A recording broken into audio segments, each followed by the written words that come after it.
evening. I would like to call to order the York County Regular School Board meeting for January 24th, 2022. I hope everyone had an opportunity to enjoy the snow this past weekend. I appreciate the opportunity to serve as board chair and thank my fellow board members for their support and confidence. As board chair, I want to address recent events and the elephant in the room. I know many of you are here to express their thoughts on masks tonight.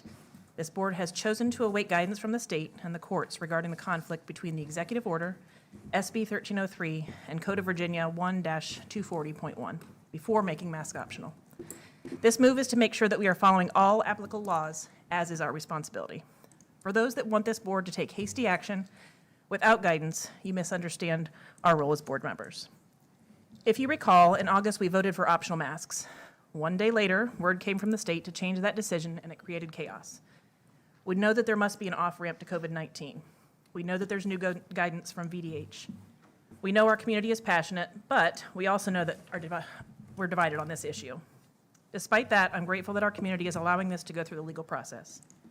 The issue is complicated and has implications beyond our personal opinions on the matter of masks. Lastly, I would urge parents and students that are upset or impatient to bring their frustrations to this board.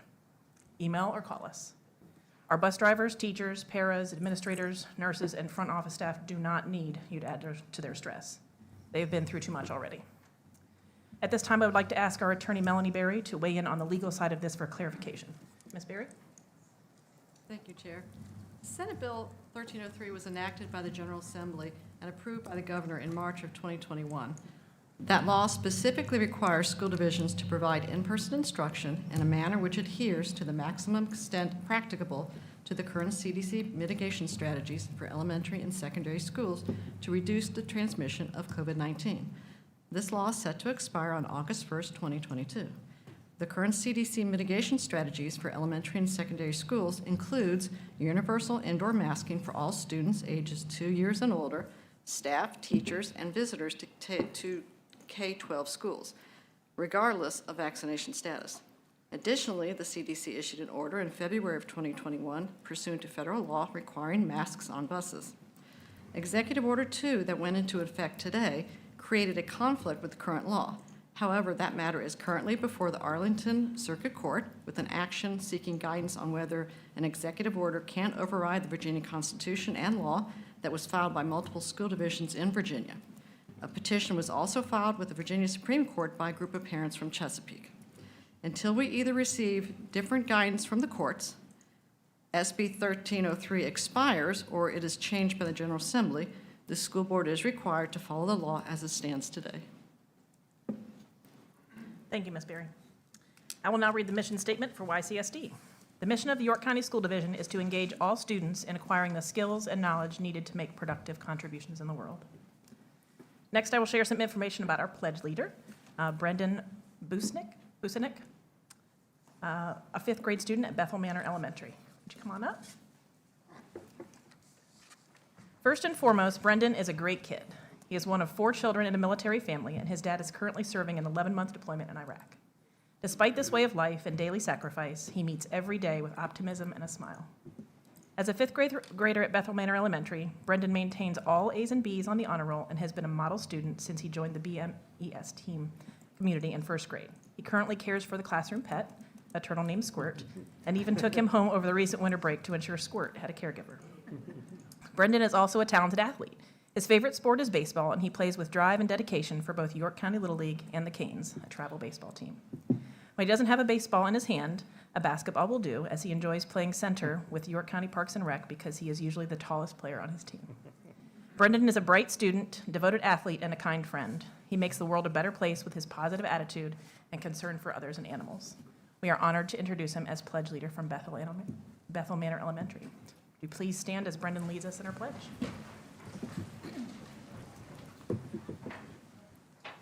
I pledge allegiance to the flag for the United States of America and to the republic for which it stands, one nation, under God, indivisible, for liberty and justice for all.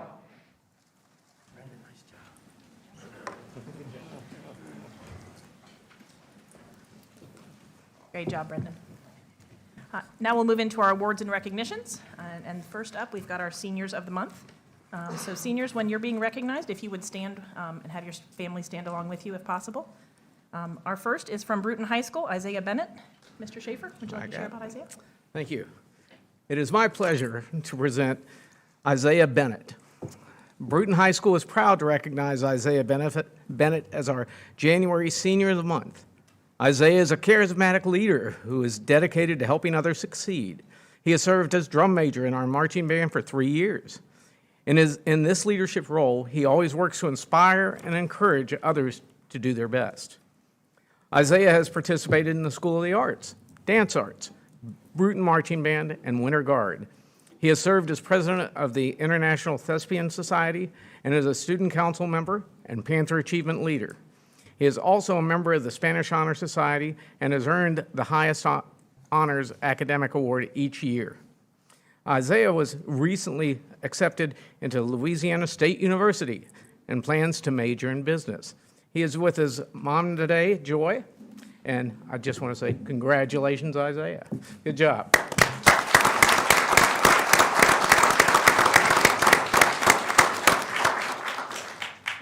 Our next senior is from Grafton High School, Bryson Fell. Mr. Richardson? I know he's, Yeah, he isn't, I'm sorry, Bryson Fell is not able to be with us tonight. He had a basketball game that had to be rescheduled because of a snow day. So we're going to read his write-up at our next meeting in February. Thank you. great, thank you. Next up from Tab High School, Lynn, Mr. Myatt? Please stand, guys. I'm delighted to introduce the Tab High School January Senior of the Month, Lynn Giesken. I'd also like to congratulate Lynn's parents, Jim and Chris. She's also joined by her older sister, Emma. Thank you very much, guys, for attending, and congratulations. We're proud to present Lynn as the Tab High School Senior of the Month. She's a terrific student athlete who demonstrates all of the right qualities. As captain of our field hockey team, Lynn helped lead the squad to an undefeated season culminating in a state championship this fall. She was recently named first team All-State. Lynn is an all-star in the classroom as well, and where she maintains a GPA that is well above 4.0 while completing AP and honor level courses. Outside the classroom, Lynn is active in a number of areas. She has competed for the track team while also completing a demanding club and field hockey schedule. She is a member of the National Honor Society and volunteers as a member of both the Key Club and Beta Club. Lynn is very active with her church, serving as an acolyte with the Angel Tree Prison Ministry. Lynn is a dynamo who possesses seemingly endless energy, and she always puts to good use that energy and enthusiasm. It's not unusual to see her volunteering to help various teachers and coaches in the building rather than going home during a free period. Lynn always has a positive attitude and an upbeat approach. She gives a great deal without ever expecting anything in return, and she's a role model of selfless service. Lynn has been a stellar representative of Tab High School on the playing field and every day within the building. She richly deserves this recognition as Senior of the Month. And Lynn, we all want to thank you for your leadership and your powerful personal example. Thank you very much.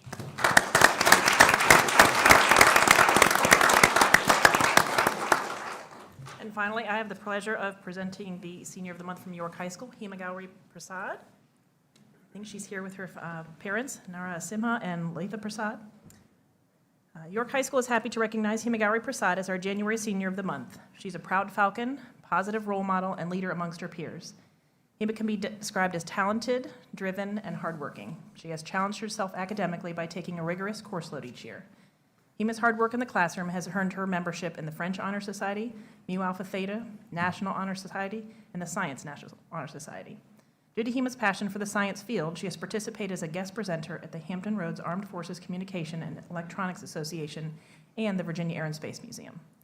Hema has been very involved in the York High School's NJROTC program and the Student Council Association. She has held several NJROTC leadership roles as head officer of the Community Service Department, Honor Cadet, Commanding Officer, Drone Commander, and Command Senior Chief.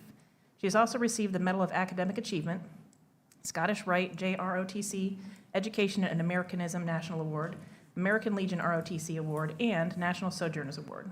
In SCA, she has served as Vice President, Historian, and Community Service Chairperson. Hema has dedicated countless hours to YHS and the surrounding community. She's an amazing student, and we're so lucky to have her at YHS. Congratulations, Hema.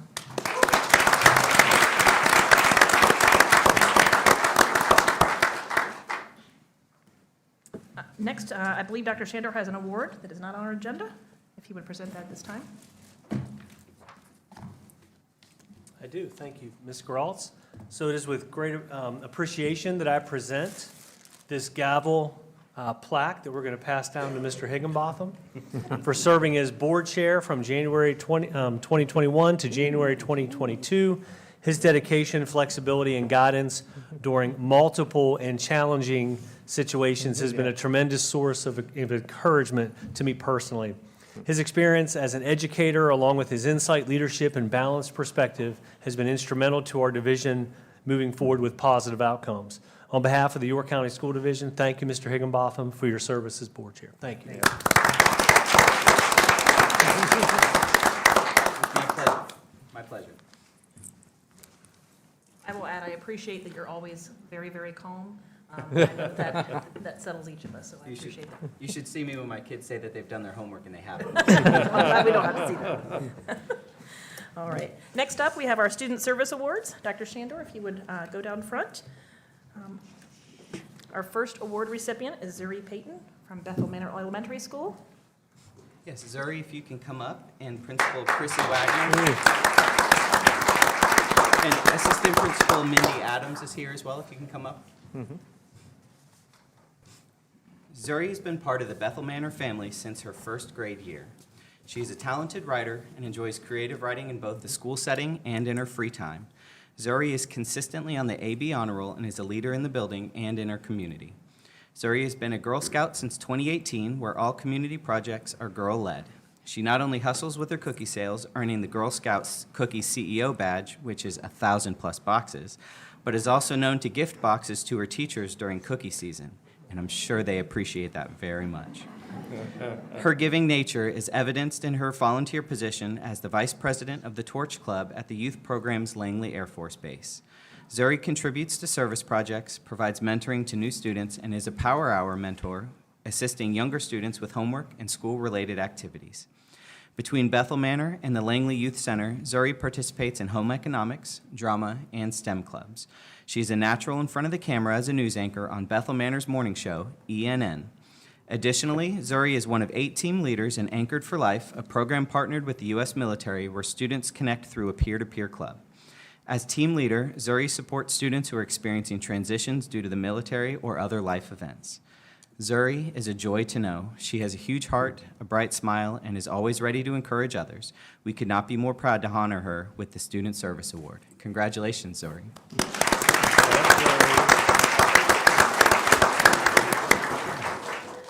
I think we're going to call Chrissy. Next, we'll have our Community Volunteer of the Month, Miss Virginia Stover from Bethel Manor Elementary. And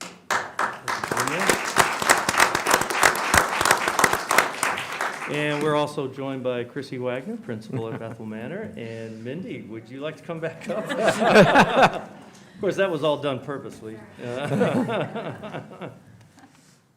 I'm very pleased to introduce our Volunteer of the Month for January, Mrs. Virginia Stover.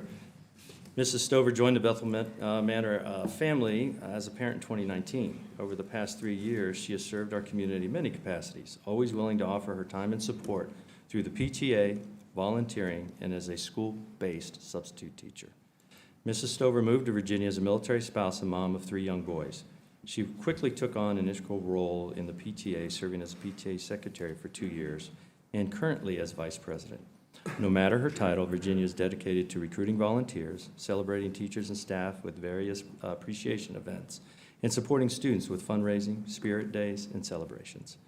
She found a creative way to raise funds for our students and teachers at PTA through a silent auction that required over 40 hours of soliciting vendors for high-quality donations.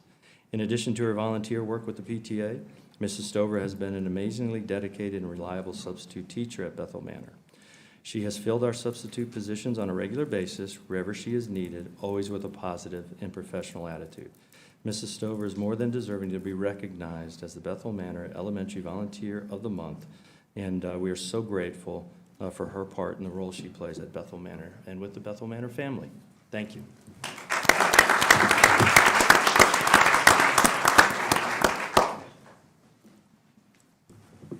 thank you so much. Next, we have our York Foundation for Public Education presentation. Mr. Schaefer, can you share some comments? I'd like to invite Mr. Dick Carter, York Foundation for Public Education board member, to step forward and assist Dr. Shandor as they present gifts to each of our award recipients. Please come up front along with your school principal when you hear your name called. Congratulations, Brendan Busenek, a fifth grader from Bethel Manor Elementary School, for reciting the Pledge of Allegiance at tonight's school board meeting. There you go. We would also like to recognize tonight's Student Service Award recipient, Zuri Payton from Bethel Manor Elementary School.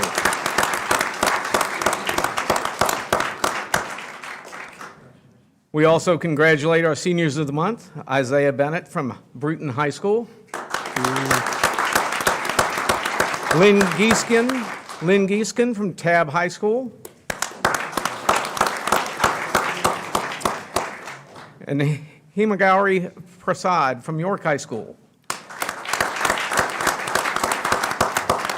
Bryson Fell from Grafton High School will join us next month.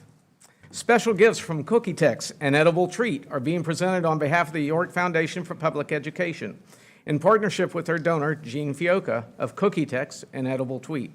And a Walmart gift card is also being donated by the foundation supporter. Congratulations, winners.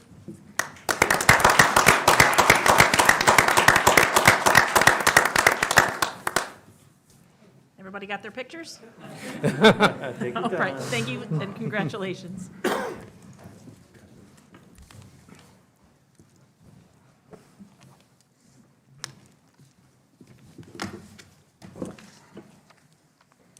Next, we're going to move into our accent on academics. Dr. Shandor, will you share some information about tonight?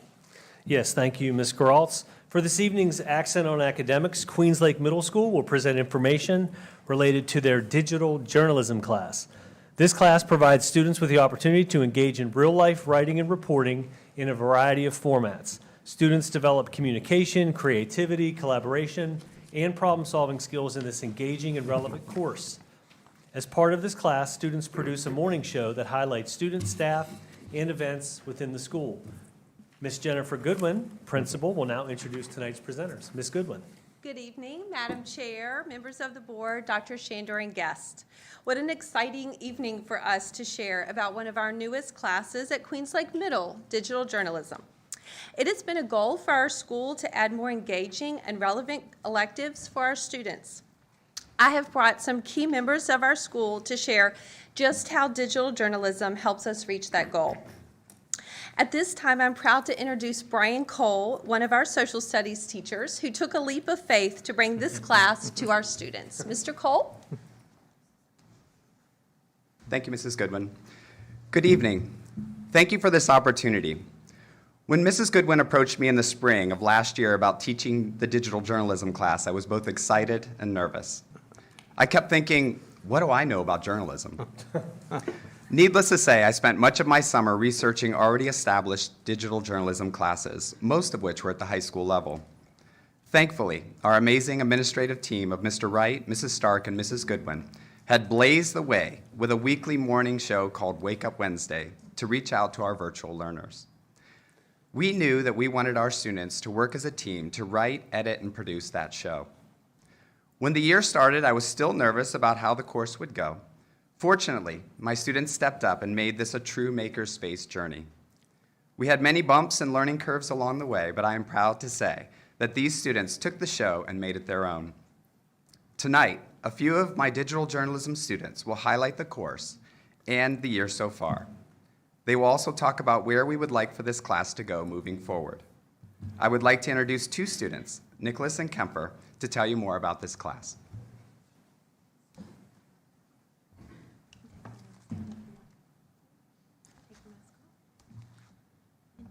The class is split into two groups, one for each week. Each student has a different job for each part of the production. The first day, we'll plan and develop the show. The next day, we'll film it. And finally, we'll edit it on the last day. When filming, each person has a job. We have included jobs from real-life sets, like anchors 1, 2, and 3, producer, teleprompter operator, and technical director. The jobs rotate each show to ensure everyone gets a chance to do everything. The show consists of 6 different segments. Student Shoutouts is for teachers to showcase students who show exceptional Panther pride. Each week we highlight the national days. Today is National Peanut Butter Day and National Compliment Day, just in case you're wondering. We share important school news like when clubs are meeting, information about the spelling bee, and most importantly, a sports recap. We have a staff guest each week to help us get to know the people in our school. We've learned all kinds of things about our teachers and staff that we never knew before. And to close out the show, we bring a student guest to interview and play games. We ask them questions about their interest and let them spin the wheel of fun.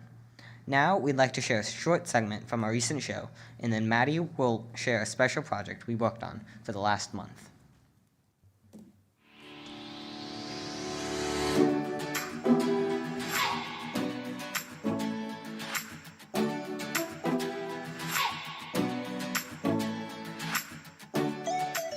Welcome to the Wake Up Wednesday. We are your hosts, Connor, Kenya, and Paul.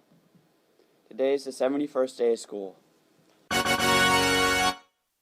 and for our student shoutouts. Today we celebrate another National Cupcake Day.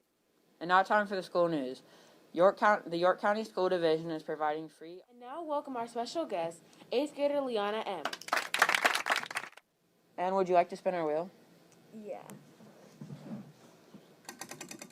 Now we have an interview from Jocelyn McMiller with Miss Rex. Let's get to know Miss Rex. Hi, Miss Rex. How's your morning? And that's the show. Bye.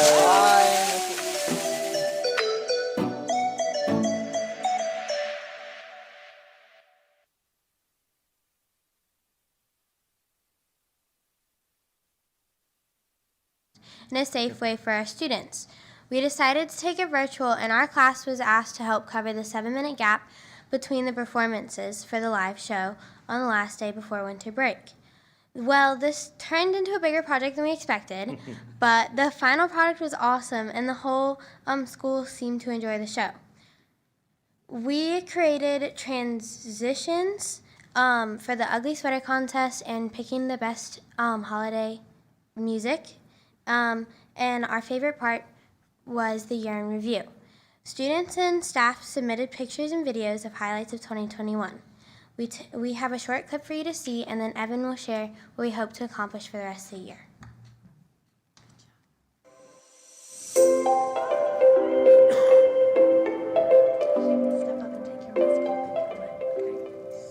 My favorite memory is being on the field hockey team. My favorite memory of 2021 is when we won our first volleyball game.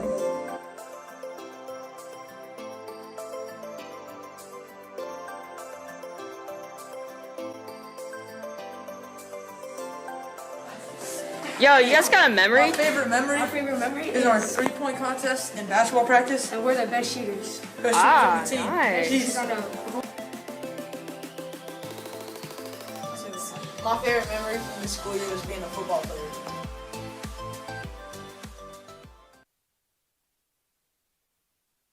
More involved with the social media presence for Queens Lake Middle. Our class will work with Mr. Cole to select, share, and write posts for our school on Twitter, Facebook, and Instagram. Find us at GoQLMS. For a big end-of-the-year project, we are working on a bloopers reel for the final show in June. Lastly, we are developing more student activities for the game segment for Wake Up Wednesday. Being a student in this class has been fun. I like getting to be creative and having a choice with what we do. I've learned a lot about editing on our show using the software Power Director. This is a very unique activity I wouldn't have ever dreamed of doing in school. One of my favorite memories from this class will be getting to make funny videos with a friend from class, Eli, doing everyday things around the house like baking cupcakes on National Cupcake Day. You are welcome to join us for our show. We have honorary press passes for you. We would be welcome to answer any of your questions at this time. That was wonderful. Comments? Yeah. Of all the jobs that you were talking about, what was your favorite job in everything from the writing to producing, anchor? Editing. Yeah. My favorite job was probably being an anchor on the show, being on the camera. Is that everyone's favorite job? Yeah. Well, no. Anybody else want to answer that question? What's your favorite part? Evan said being an anchor. Anybody else? Maddie, why don't you say your favorite part? Because it's not that. I enjoyed helping put together all the equipment to produce the Wake Up Wednesday show. Anybody else? You want to go, Kimber?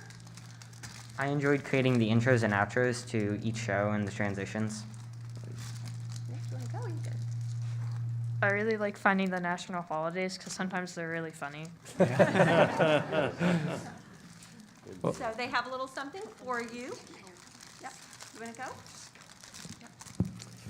I will say I've seen the morning show a number of times, and the most memorable one was when Dr. Shandor was a guest Yes. last year. He came up and played. And it was very, very entertaining, yes. I will say, I think this is a great example yeah. of teaching Thank you, digital fellas, citizenship very much. to this age group. I think that's great. Thank you. We've enjoyed it. Great Yes. job. Yes. Thank you so much. Great job, Thank Dad. you.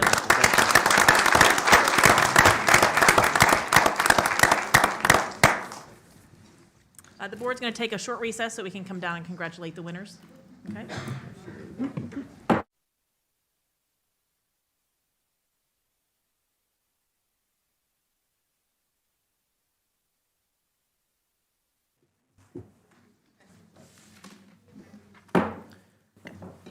Board meeting will reconvene. We're entering the business portion of our meeting. And first, we've got unfinished business. Is there any unfinished business? Anybody? All right, seeing none, we'll move into our presentations. The first is on operations update. Dr. Chandra, I'll let you share about this topic. Thank you, Ms. Geralds, and good morning, board, good morning. How about good evening, board members?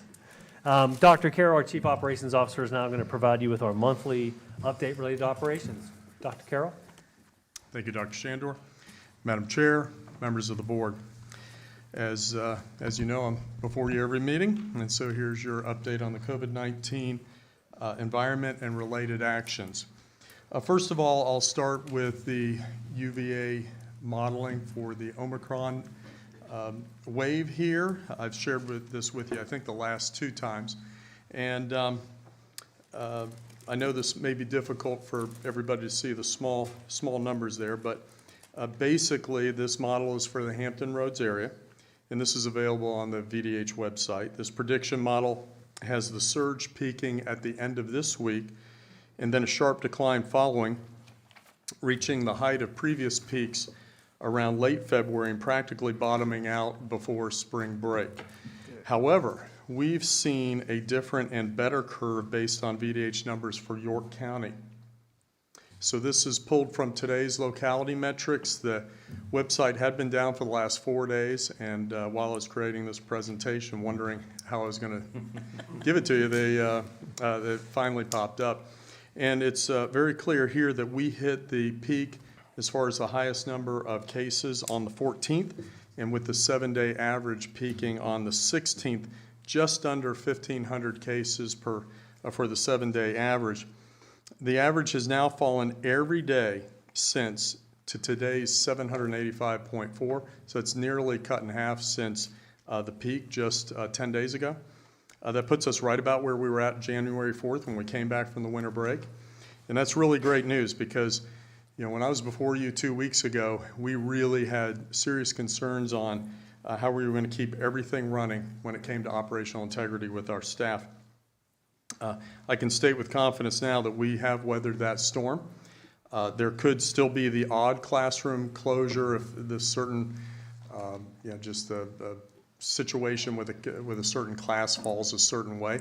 We did have to close 3 classes during the fall for those types of situations, just for a few days, and then they would go to remote learning. But with the shortened quarantine times, I feel pretty confident that we won't have to anymore. We only had to, during this peak, close 5 individual classrooms for a few days.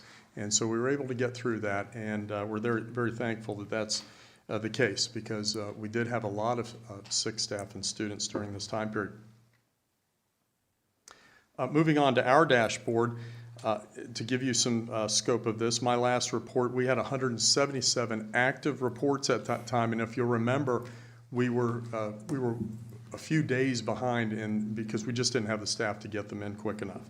Today, we're at 49, and we are caught up as of this morning. Now, there is always a little bit of a weekend bounce, but we're still very much improved, and we're pleased with that.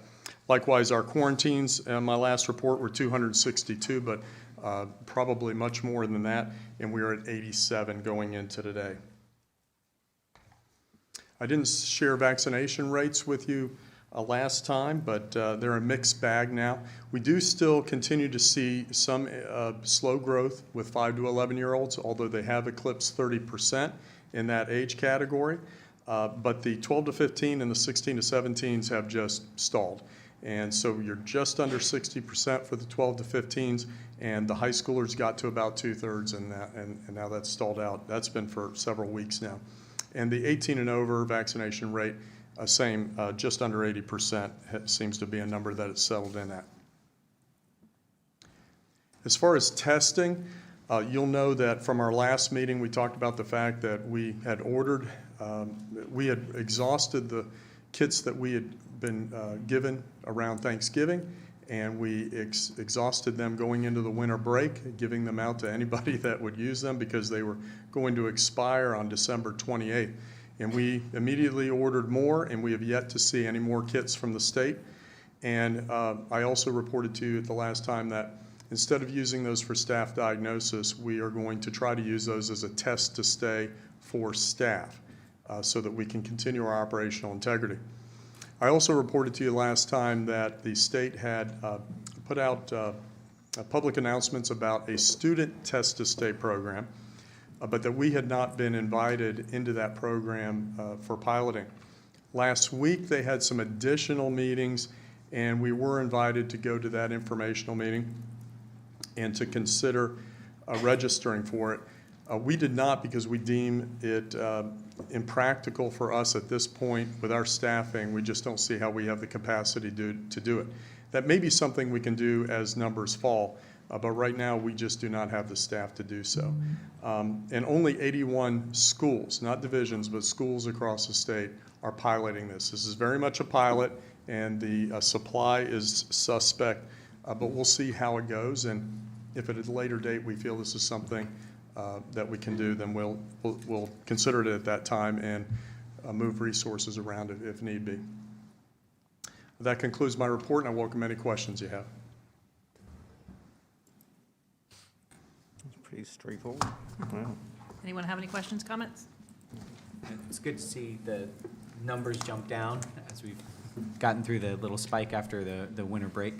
And I think we need to send a big thanks to the teachers and staff who went and filled in so that we could keep schools open and classrooms full and filled with, adults and kids to be able to continue. So I want to thank everyone who jumped in and filled those, and teachers covering stuff during planning, and paras doing stuff during the day.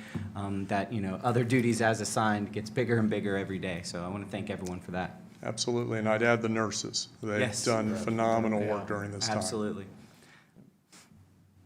Mr. Schaefer, Mr. Myatt? No question. I was just going to say that that I do thank the schools, because the principals and the teachers have been doing everything they can to keep the classrooms open, and the paras have stepped in just admirably to help out. And I just think it's been an awesome collective effort. Definitely. Thank you, Dr. Carroll. Thank you, Dr. Carroll. Next, we have a human resource update. Dr. Shandor, I'll let you share some additional information. Thank you, Madam Chair, board members. Dr. Tony Vladu, our Chief Human Resource Officer, will provide a staffing update, an update on the proposed FY22 pay plan as well. Dr. Vladu. Thank you, Dr. Shandor. Ms. Gorelts, members of the board, and Dr. Shandor, tonight I bring before you a staffing update and recommended changes or updates to the FY22 pay plan. First, I'll begin with our vacancies or the staffing update, which is for the licensed positions.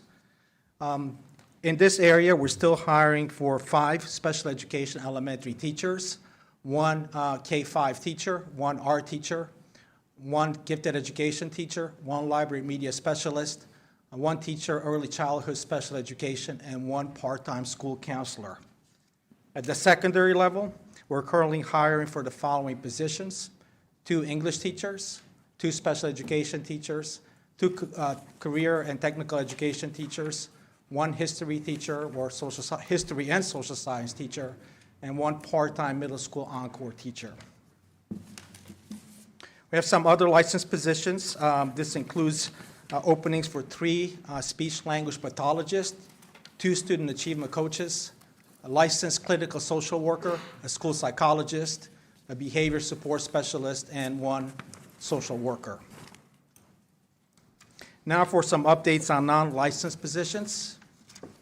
We're hiring for 16 special education paraeducators, 17 paraeducators, and 1 occupational therapist. As I shared with you in the past, on average, we have 30 vacancies for the past 5 years on average in any given year. So we're a little bit higher, but not too much off mark there. At this time, I would like to share with you some non-instructional positions that are critical to supporting teaching and learning in the York County School Division. This includes 19 custodians, 9 bus drivers, 3 bus driver assistants, 3 office clerical positions, 2 bus dispatchers, 2 crossing guards, 2 maintenance and warehouse positions, 2 cafeteria monitors, 1 manager enterprise support, 1 health services or school nurse RN, 1 unified communications administrator, and 1 master plumber.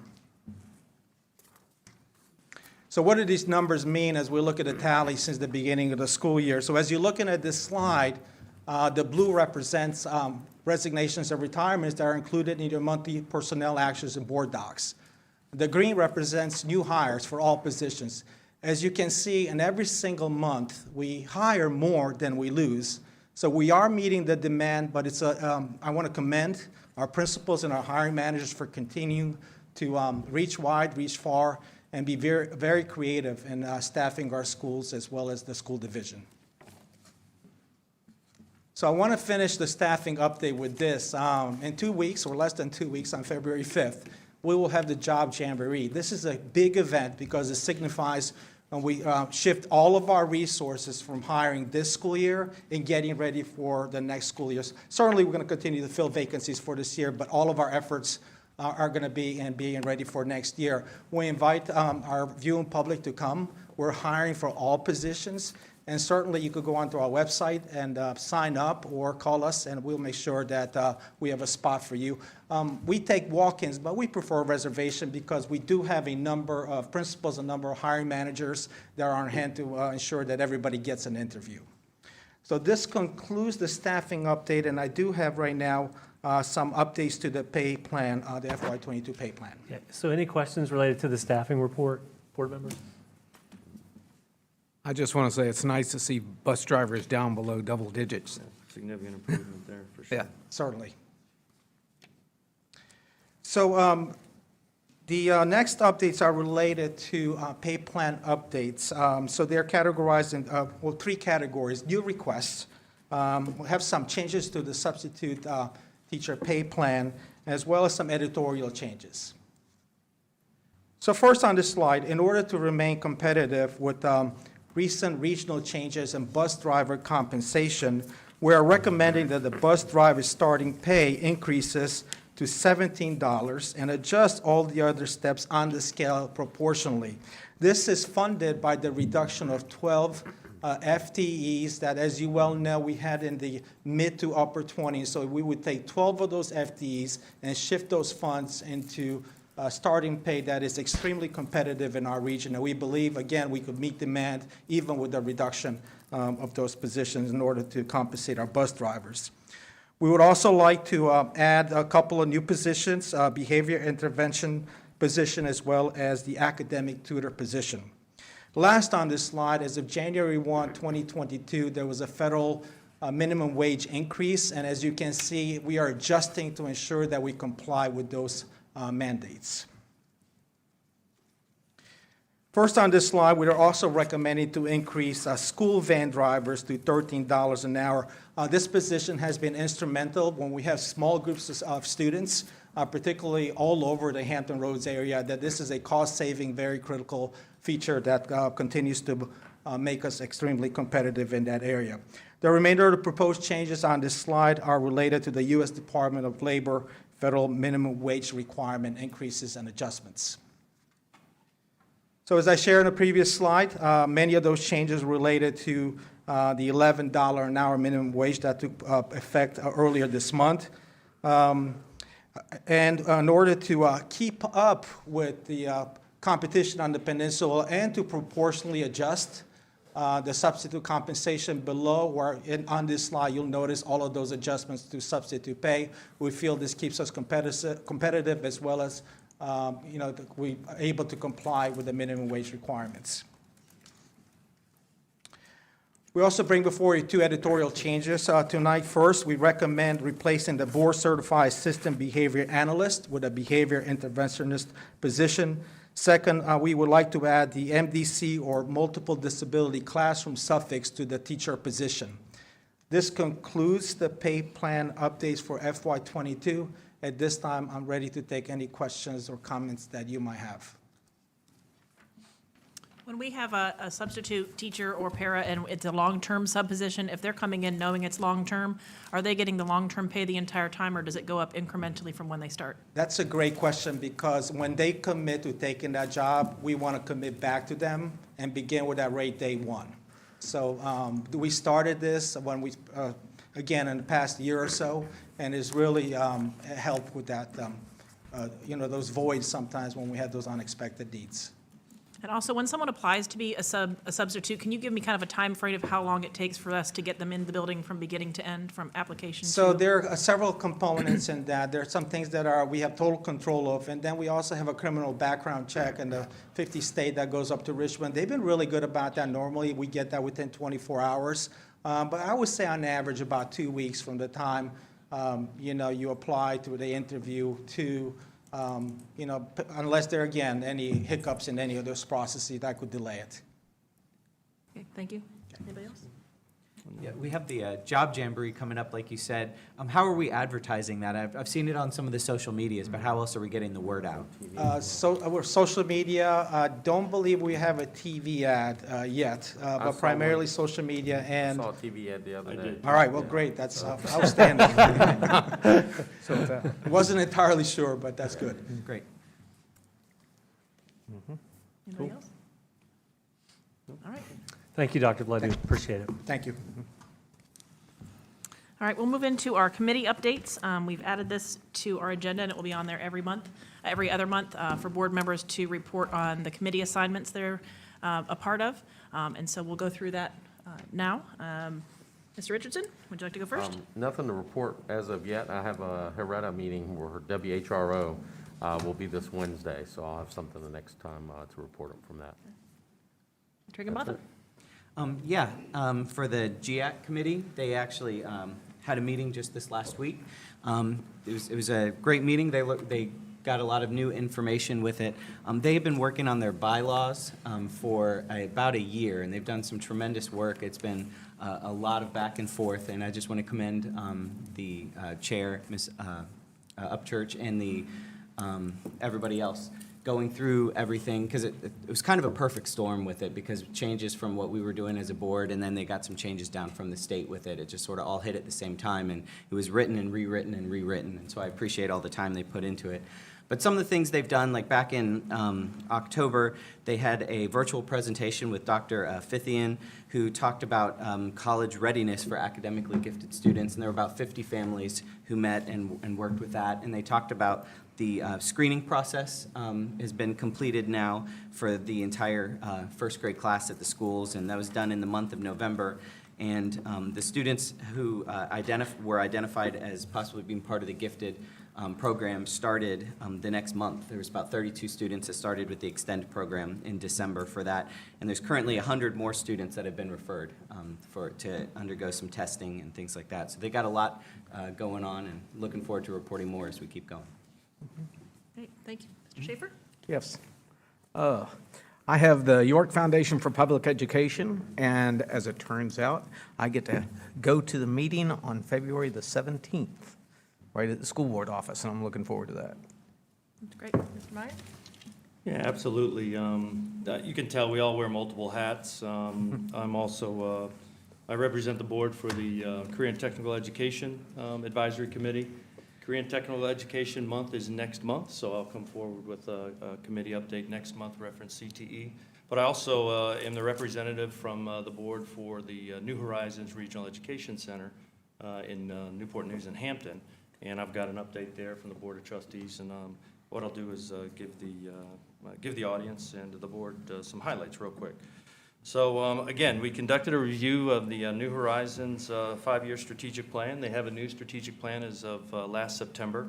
It's very well done, and Mr. Casey, the director over there, provided updates with regard to progress across all the goals and objectives and sub-objectives. So again, that was very well done. And despite the pandemic, they've got, obviously good forward momentum. And where they haven't made progress, there's a plan for progress and adjust. So it was very well done.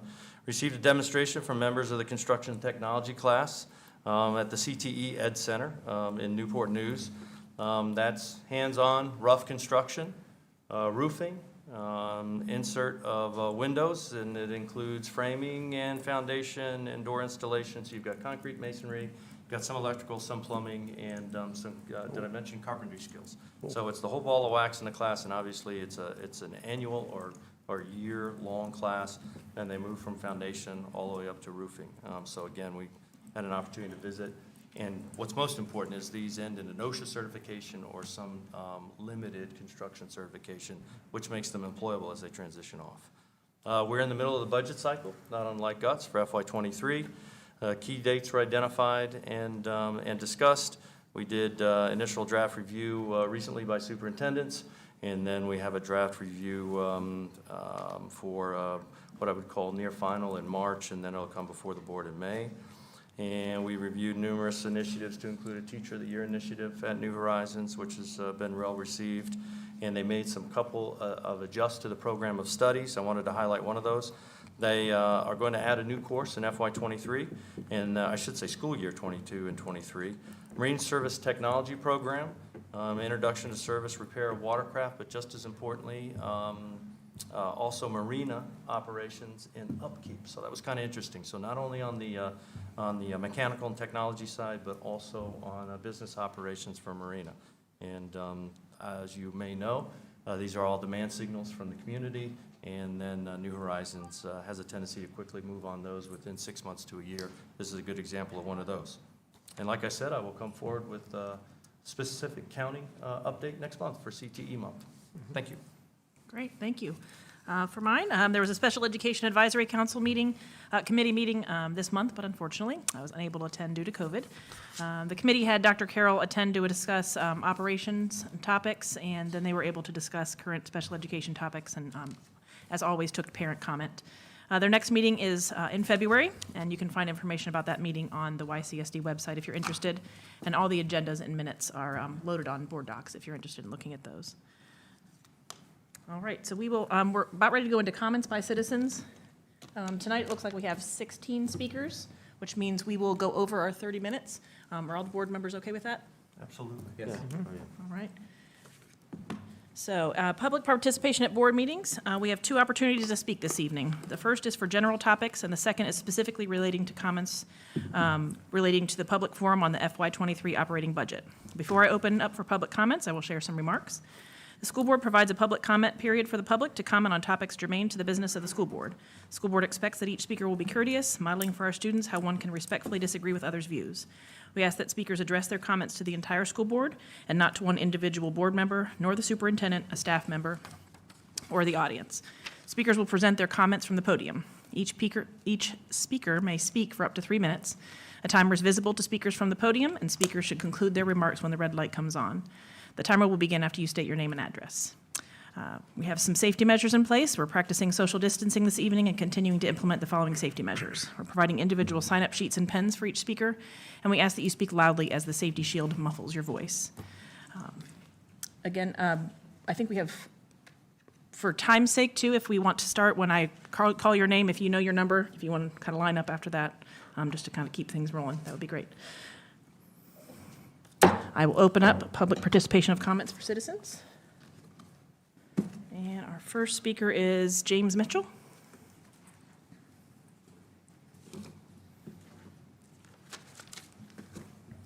Superintendent Dr. Shandor, Chairwoman Geraltz, Commissioners of the York County School District Board, leaders of the York County School Division Schools, thank you for the opportunity to speak tonight. My name is James Mitchell. I reside at 116 Merchantman Court in Williamsburg.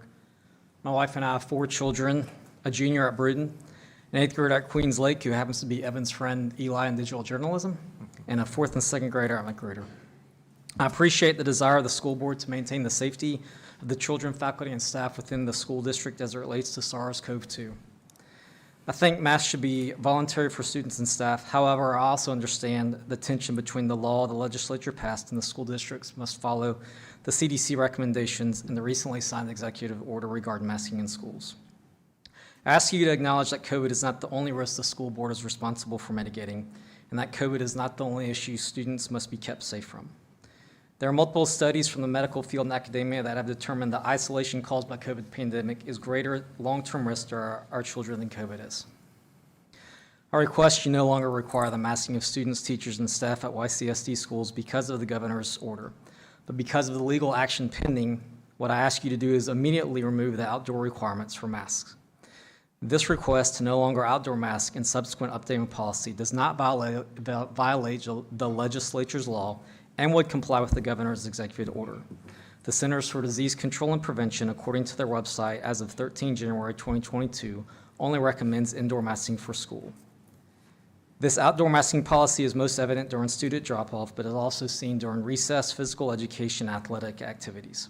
There is zero research that supports masking requirements having even a negligible impact on reducing the risk of transmitting or becoming sick from COVID when outdoors. Our children would have some of their feelings of isolation reduced if they were able to be met in the morning at school and when waiting to go home by the smiling faces of their teachers and administrators. The same could be said during recess, physical education, and athletic activities. I do not agree with the requirement for masking in school. I think it should be voluntary by the student or teacher and staff, and there are many studies that support this viewpoint. But as stated earlier, I respect the school board's decision to seek a legal resolution to the conflict between the executive and legislative branches within the Commonwealth as it regards to masking guidance. That is one of the beautiful things about living in the Commonwealth in this exceptional nation.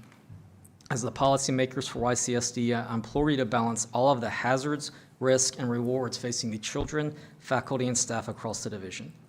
A portion of your responsibility is not to eliminate only one risk to increase risk in other areas.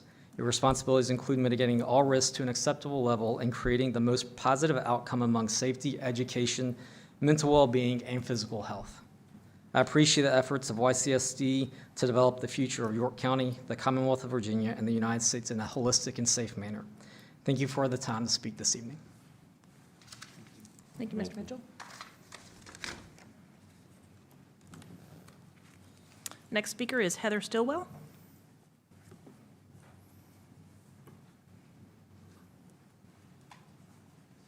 Well, good evening, y'all. It is honestly my pleasure to come before you and speak to the school board. My name is Heather Stillwell, and I live at 211 Choicey Crescent in Yorktown, Virginia. I've been a resident of York County for more than 35 years, a proud graduate of York High School, 1991. Go Gen X. York County instilled with me and was shown here tonight of service and leadership. And I support your decision in seeking legal counsel as the executive order and current state laws are, at odds. And that's a smart thing to do. But I want to let you know about my own personal experience as well. Every day, my full-time job is working with people who experience COVID in their lives. And I can tell you and assure you that COVID does not care where you live, how much money you have, or what family you came from. One decision that one gentleman made put at risk 100 school students. That was a conversation I had yesterday. Wearing a mask does not isolate children. What can isolate children is taking actions that will prohibit them from continuing in-person learning. And that is why our General Assembly did pass Senate Bill 1303, and might I say with bipartisan support, because it advised that we should follow CDC guidance at the most practical level so that we could ensure that our children could go to school, because they do better in school. And from personal experience, I was an educator for 2 years. I come from a family of educators. My family has been impacted directly with COVID. We've known people who have died. I'm sure everyone has their story. What I would like for the school board to do is to join with the other school boards in litigation to stand up for the science that prevents this disease. We are lucky that Omicron is not as serious. And at one point in the Delta surge, I can tell you from personal experience that mitigation strategies were reduced. And then the state of Virginia had to come back and staff it up again. We're lucky that it's not causing as many hospitalizations, but will we be lucky the next variant? Thank you, Ms. Stoll.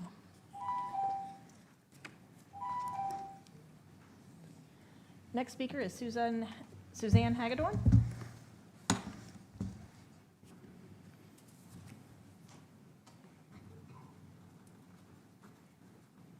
Good evening, Madam Chair, members of the York County School Board, Dr. Shandor, and York County School Division staff. My name is Suzanne Hagedorn. I reside at 605 Queensbury Lane, Williamsburg, Virginia, 23185. First off, I want to express my heartfelt thanks as the mother of a student in the York County School Division for your communications last week that affirmed that the division would follow Senate Bill 1303, now state law, and CDC guidance and continue to require everyone on school property to wear masks indoors and outdoors.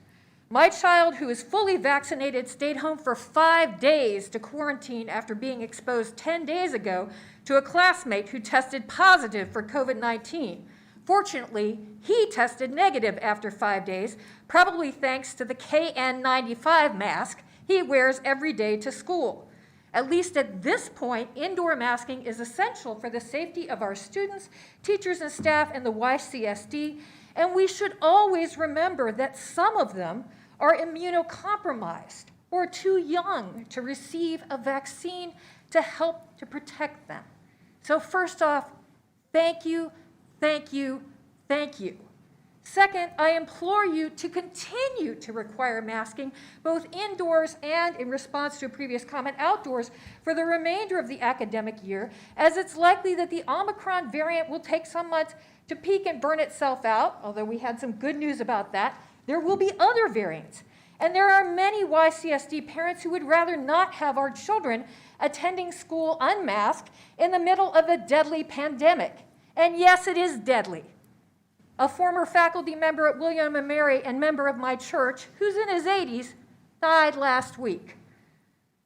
Suddenly, having to pivot to either in homeschooling or online schooling with virtual Virginia midway through the school year would be very disruptive to our children's educational development and detrimental to the educational continuity that the York County School Board, the division, and everyone in this room has been working so very hard to provide this year.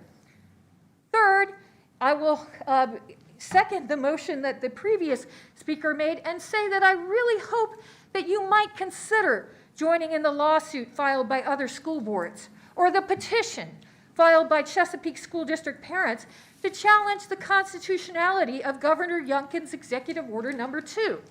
As our school division's attorney noted, several other school districts have already joined together in district court to challenge this executive order as illegal and unconstitutional since it violates the separation of powers spelled out in the Commonwealth's Constitution. A governor of Virginia, no matter how popular he may be with his followers, cannot issue executive orders that contravene laws duly passed by Virginia's General Assembly. Thank you. Thank you, Ms. Hagedorn. Our next speaker is Gary Porter. Madam Chair, members of the board, Dr. Shandor, and staff present, good evening. My name is Gary Porter. I live at 924 Tab Lakes Drive. My taxes have contributed to the operation of York County schools for the last 31 years, and I have a son that graduated from Tab High. My prepared remarks tonight were to encourage you to follow the lead and example of Chesapeake School District, Poquoson School District, and Gloucester School District in implementing the governor's executive order, even while it is being adjudicated. But I see that you have taken steps to make those recommendation ineffectual. There is substantial evidence, however, that masks interfere with children's acquiring critical verbal skills. A speech-language pathologist in Florida reports a 364% increase in his school-age patient load since mask mandates went into effect. Language is learned by watching words being formed by both the mouth and the tongue. Children denied these cues become frustrated and fall behind in their language development. In addition to making masks a parental choice, as you one day will, I assume, in York County schools, I recommend you establish a commission to document the social and developmental damage that has been incurred by our school kids over the last 2 years. That damage is real, but the damage is repairable once identified.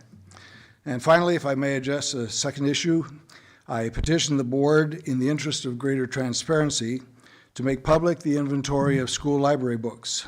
Show us which books by title and author are located in which school libraries. I'm certain this information is maintained. Any school district worth its salt would have that. I simply ask that the data be made public, posted to your website on a periodic basis, perhaps at the beginning and end of each school year. Our tax money purchased most of those books, and I believe the taxpayers of York County have a right to know what they purchased. Thank you very much for your attention. Thank you, Mr. Porter.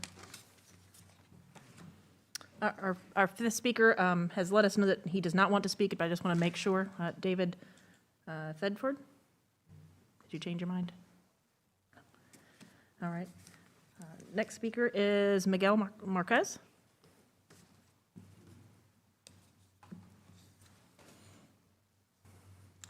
Good evening, Chairman and board and everybody present. My name is Miguel Marquez. I live at 1954 Von Steuben Drive in Newport News. I am the parent of 2 Yorktown Elementary School students, and I had a lot of words prepared, but your opening statement this evening really made it clear where I believe everybody stands on this issue. And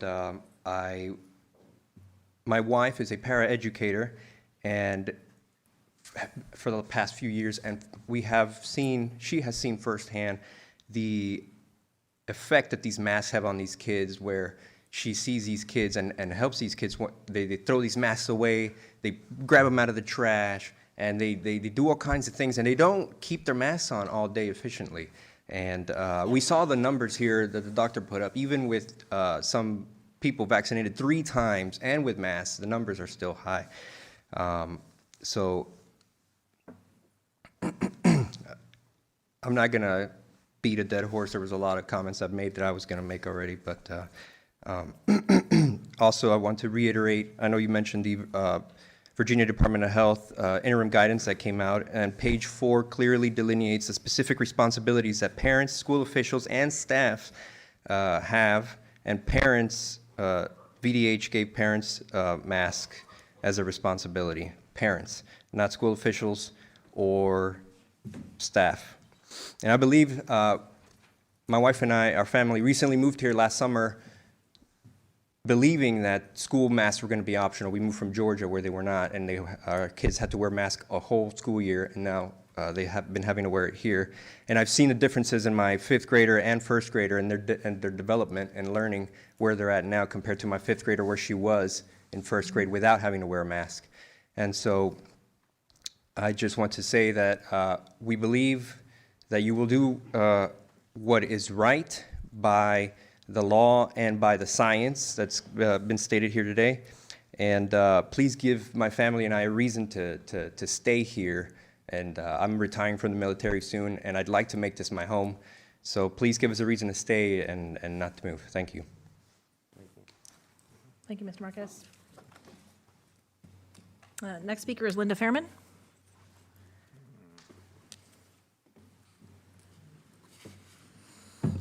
Linda Fairman. I live in the Galaxy Way in the Tab area. You claim to be following the law, but let's review what your actions actually have been. When Governor Northam issued his masking executive orders or had his health department issue them, he always had the health exemption to recognize those who cannot wear masks or shields and stated that no one had to show any papers regarding this.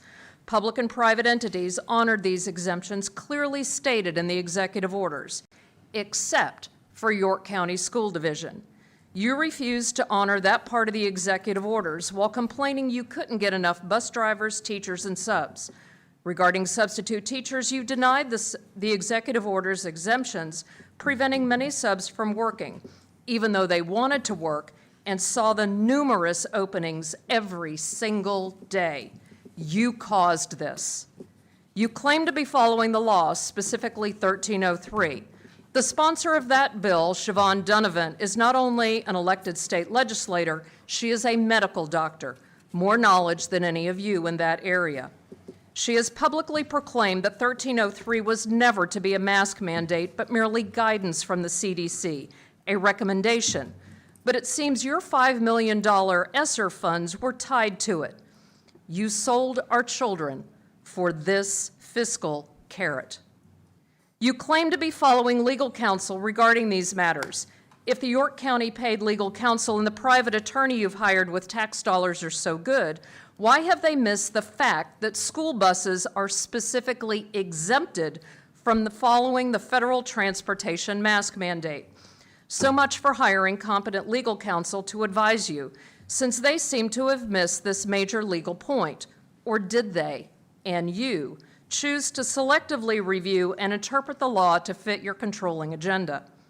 Amazingly, you have done everything in your power to ignore a long-standing and settled Virginia law, 1-240.1, the parental rights law, not granting a right, but recognizing an inherent right of every parent to be the deciding factor in their child's education and health. You not only have turned a blind eye to this law, you have publicly proclaimed parents who question what you're doing as misinformed and confused, in essence, labeling them as radicals to be ignored, openly in violation of Virginia law 1-240.1. This masking issue is revealing who is misinformed and confused, and it's not the parents. It's time for you all to stop being the controlling tyrants your actions are proclaiming and follow the actual law. Many states have had masks optional since last spring, nearly a year ago. Last time I checked the data, children and teachers are not dying in school hallways and classrooms, and there have not been runs on spaces and cemeteries in those states. So stop the fear-mongering.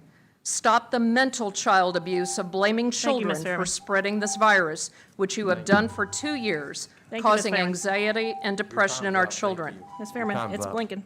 Thank you. It's time to follow the real science. Can I ask Ms. Berry for a point of question?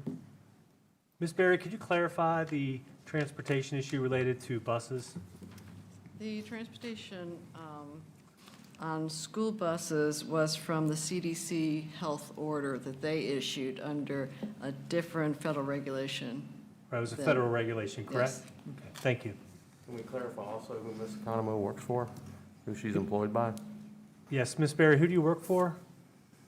Ms. Berry, I'm sorry. I'm sorry, who do I work for? I work for York County. Thank you. All right, and next speaker is Lindsay Fogarty.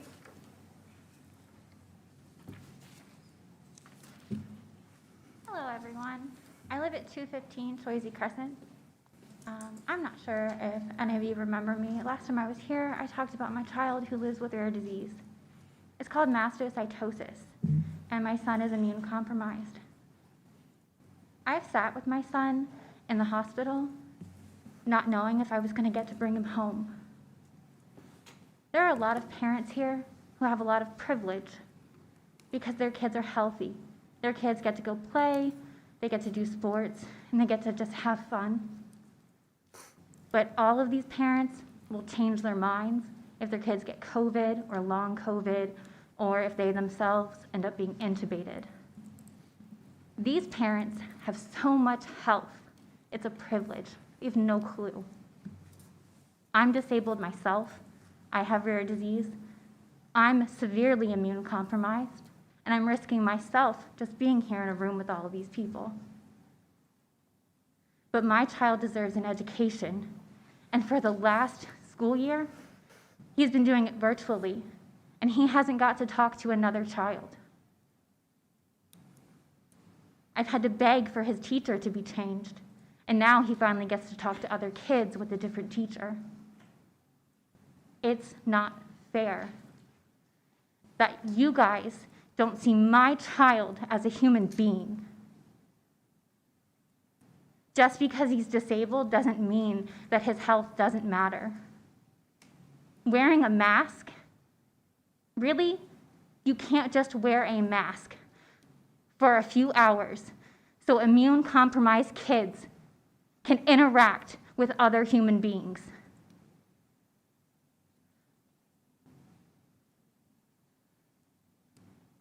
It is so disturbing that people think that they have, what is it they're saying? Oh, my parental freedom. They believe that their freedom to make a choice in parenting is more important than my child being alive. And some of you voted to agree with that, and you want to take the masks off the kids. I will happily join Chesapeake in a lawsuit. My kid deserves to go to school, and you all took that from him when you voted at the beginning of the school year. I was hoping once he was vaccinated, he would get to go to school. I've been waiting. I've waited and waited for him to get to be vaccinated. He finally is. And what? You're trying to take that away?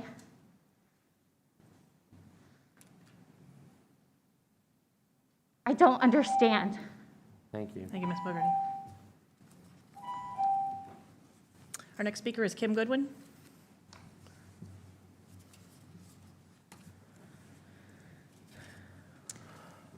Let me get in front of this. Good evening, Dr. Shander, Chairman Garlitz, and rest of the board. Thank you for this opportunity to speak. My name is Kimberly Goodwin. I live at 309 Ludlow Drive in Seaford. My son is a senior this year at York High School, and I have never been happier to know that he's going to finish and graduate this year. I've worked in the York County School District in the past for 8 years, and I do appreciate the tough job that teachers have to do, administrators, the board. I do understand that on that side. Tonight I come before you as a parent, and I come before you tonight to express my confusion and concern over recent decision to defy our governor's order.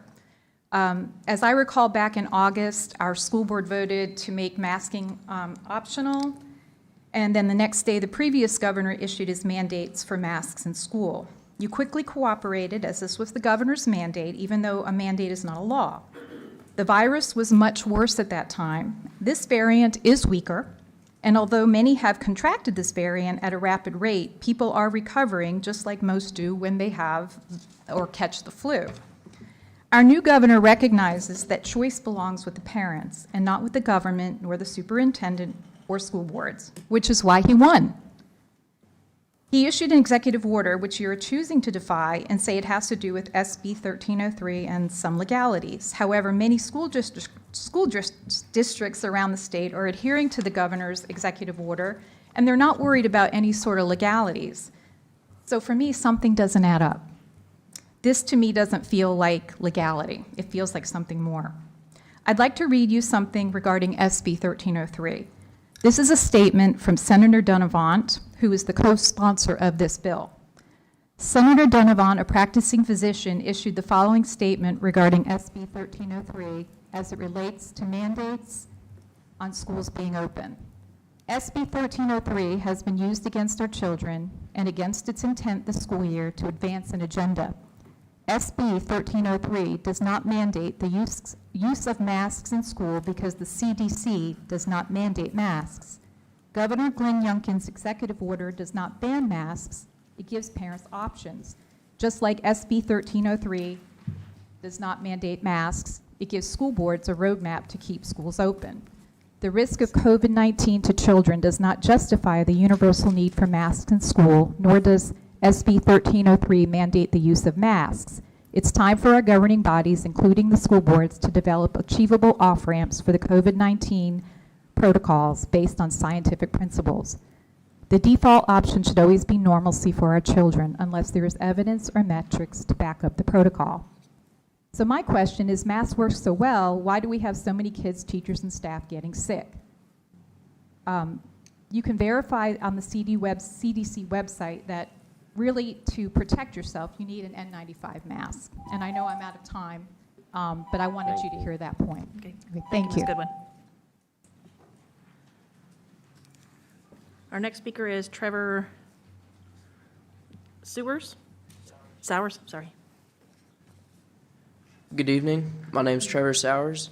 I go to Bruton High School. I live at 290 East Queens Drive, Williamsburg, Virginia. This morning, I was looking forward to go to school because I knew that I was not going to have to wear a mask. Unfortunately, the school district has issued a halt on the executive order from proceeding based off of Senate Bill 1303, which is what y'all have stated. The argument is any currently applicable mitigation strategy. Executive order by Governor Youngkin has gotten rid of Governor Northam's executive order number 10, which is a mandate for masks in school. That is the current applicable mitigation strategies as of last year. That's what we've been having to follow for the last, I think, year and a half, 2 years. The current mitigation strategies as of 12 a.m. this morning have been no masks, as by the executive order. For the past 2 years, y'all have no problem with following an executive order. I don't know why, but now y'all have come up with an issue in following executive orders. I talked to my principal today and someone from the school board office. They gave me a bunch of different reasons on why y'all could not allow the no masking. One reason was that is a state law that was prohibiting the mask. Another reason they gave was that it was a YCSD decision, not a state decision. Can't have it both ways. I just asked that y'all would take away this mask mandate as of the executive order. Something I came up with from the CDC was the use of cloth masks, which is what a lot of people are wearing. I see multiple of y'all are wearing cloth masks tonight, which the CDC has come up with being ineffective. Half of the schools walking around with cloth masks on. So if it's ineffective, then why are those masks allowed? Like a previous speaker was saying, the N95 masks are the only effective mask as of now to prevent COVID-19. So why is there a mandate even though we're using cloth masks? So thank you. That's all I have. Thank you. Thank you.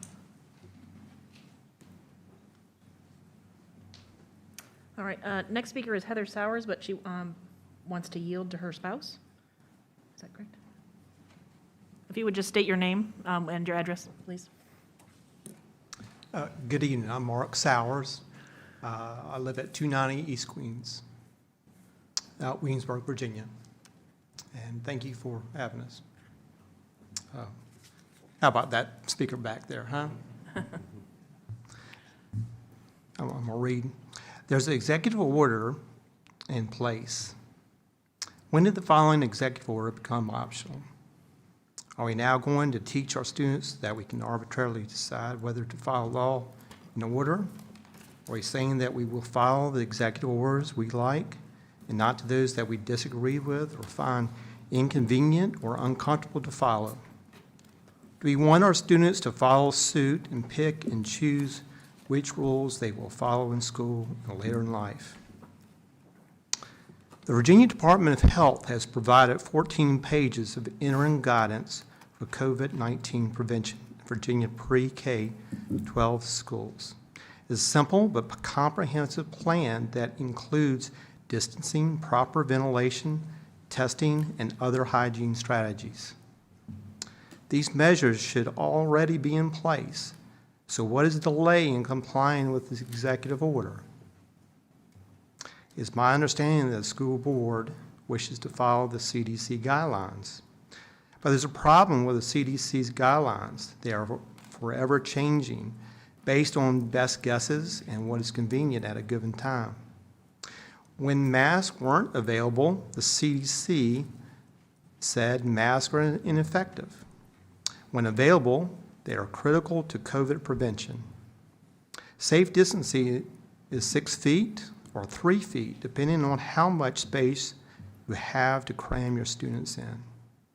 10-day quarantine minimum, unless you are short-staffed, then it's 5 days.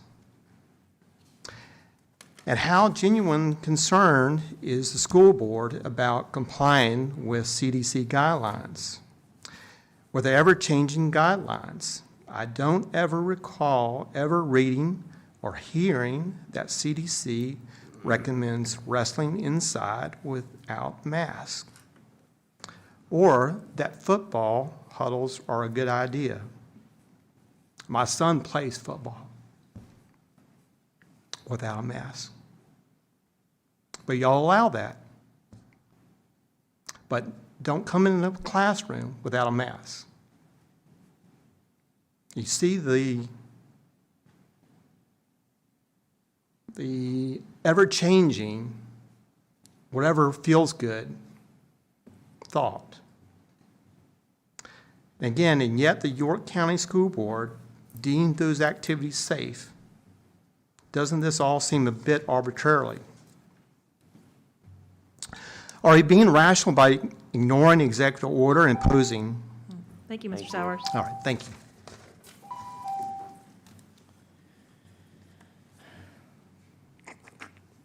Next speaker is Stefano. Somebody's going to help me. Stefano?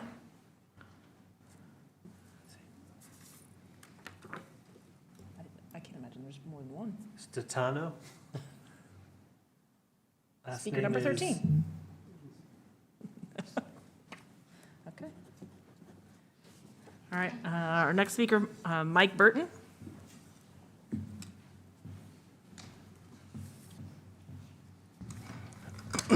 Superintendent and board members, thank you for your time. My name is Mike Burton. I live at 113 Yorkshire Drive, Yorktown, Virginia. And I just want to remind everybody here that you guys and ladies work for the people of York County. So you guys are here because we're taxpayers and you represent us. And I understand you guys have a hard job. My mom actually worked for the school system and I know it's not easy. I just wanted to remind everybody of that. But I'd like to start off with a quote. This is from Dr. Anthony Fauci, who now guides the White House, who right before the pandemic hit, he said that masks are really for infected people to prevent them from spreading an infection to people who are not infected, rather than protecting uninfected people from acquiring infection. And then shortly after that, he decided that, well, everybody should wear cloth masks, But anyway, that was his quote, and now he's the one who's still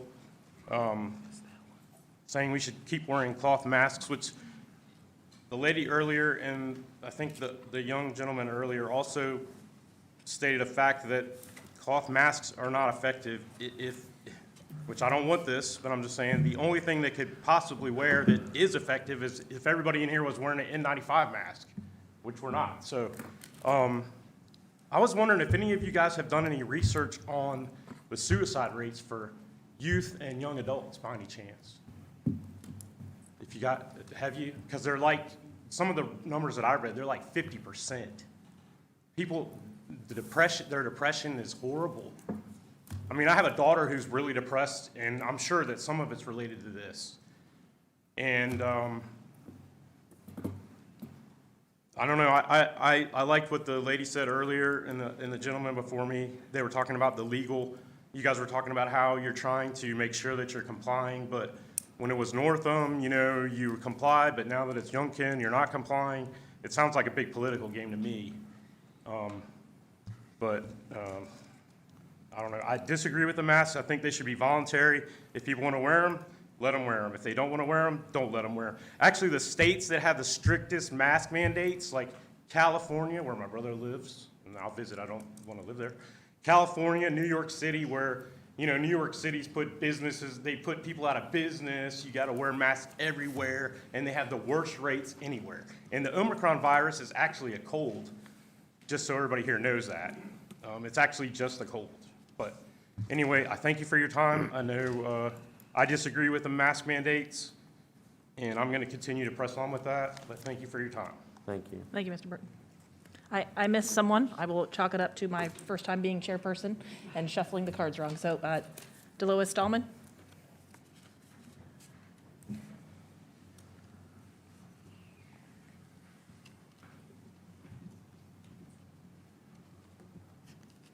Delois Stallman, Chinkapin Orchard, District Number 5. Thank you, Chairwoman and members of the board. I would like to say that I have made efforts to contact people on the board and also Ms. Berry, and I have not received calls back, so I appreciate your comment, but that did not work for me. I'd like to just go over quickly the timeline. Obviously, Senate Bill 1303 came into being as a law March 30th. This board met on August 4th and voted to go masks optional after a lot of public input. You met again on August 23rd and said that in light of the new guidance by the health commissioner that you were going to rescind your vote, and you then unanimously voted to mask kids. Senate Bill 1303 was on the books when you guys voted for masks optional, so it's a little bit intellectually dishonest to put out a statement to the community that now you have thought differently about what is legal versus what is optionally legal. In addition to that, you're talking about conflicts that exist between Executive Order 2 and Senate Bill 1303. And, I'd like to say that I think these are actually perceived conflicts. I don't know who's dreaming these up, if you've read the writ of mandamus that was filed by the parents in Chesapeake, or who's giving you this advice, but frequently people will seek to merge laws that appear to have a conflict. So it is not without reason that someone would honor parental rights while at the same time employing other mitigation strategies, of which there are many. I don't know that the CDC has any authority to issue any orders, but if they do, I would appreciate getting a copy of that as it pertains to the transportation. The CDC recommends things. I don't think they have any ability to order anything, certainly not create laws. You did receive extra guidance, which is what your statement says. Siobhan Dunament is not only a physician, she's a pediatrician. She sponsored the bill. There were 8 or 9 other co-sponsors, including Chap Peterson, who came out with the statement today, where he said that if these school districts do not reverse course immediately, he will switch sides and there will be a new law put in place. He's urging people to just follow the executive order. When you look at legislative history, frequently you have to go back years, not in this case. Ms. Donovan and the other people who patroned this bill came out specifically and stated that they never intended this to be a requirement for masking. They did not abdicate their role as legislators to an unelected body in Washington, D.C. They are not telling anybody in Virginia that they must follow something out of the CDC. You hit a slippery slope when they start recommending vaccines. Are they abdicating their ability to legislate in Virginia simply because the CDC changed? Thank you, Ms. Stallman. All right, next speaker is Dalila Johnson.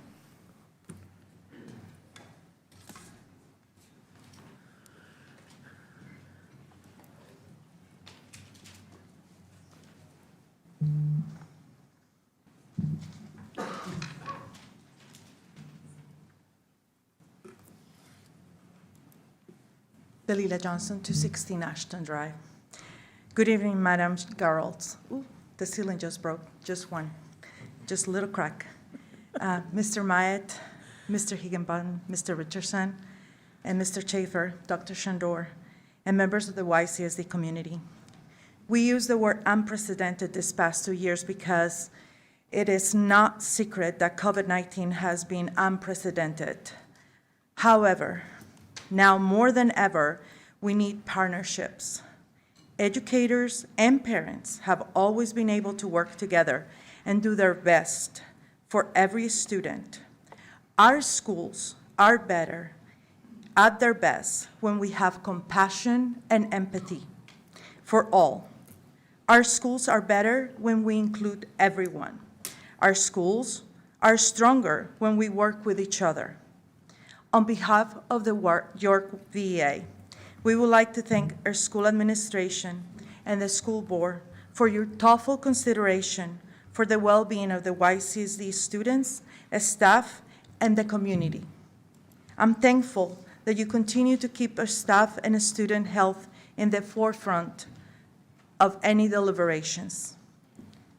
In addition, as the school board continues his budget talks for the 2022-2023 school year, the YEA wants to remind the school board that YCSD teachers are 4 steps below their earned steps. That is no longer acceptable when the new YCSD hires are receiving their full steps. Other school divisions are also hiring and recognizing their experience the teachers bring with them. The solution to retention: treat your teachers as professionals, pay them their earned steps, and treat them with respect. Again, thank you for you continue to follow the VA Law 1303 and CDC guidelines, and continue to require masks in the YCSD schools so that all students, staff, and community are protected. Please listen to your staff. Thank you, Ms. Johnson. Our final speaker on this forum is Brian Lamb.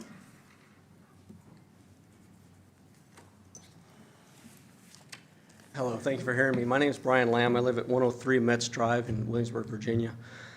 I know you guys, your job sucks. It's very difficult in the position you're in.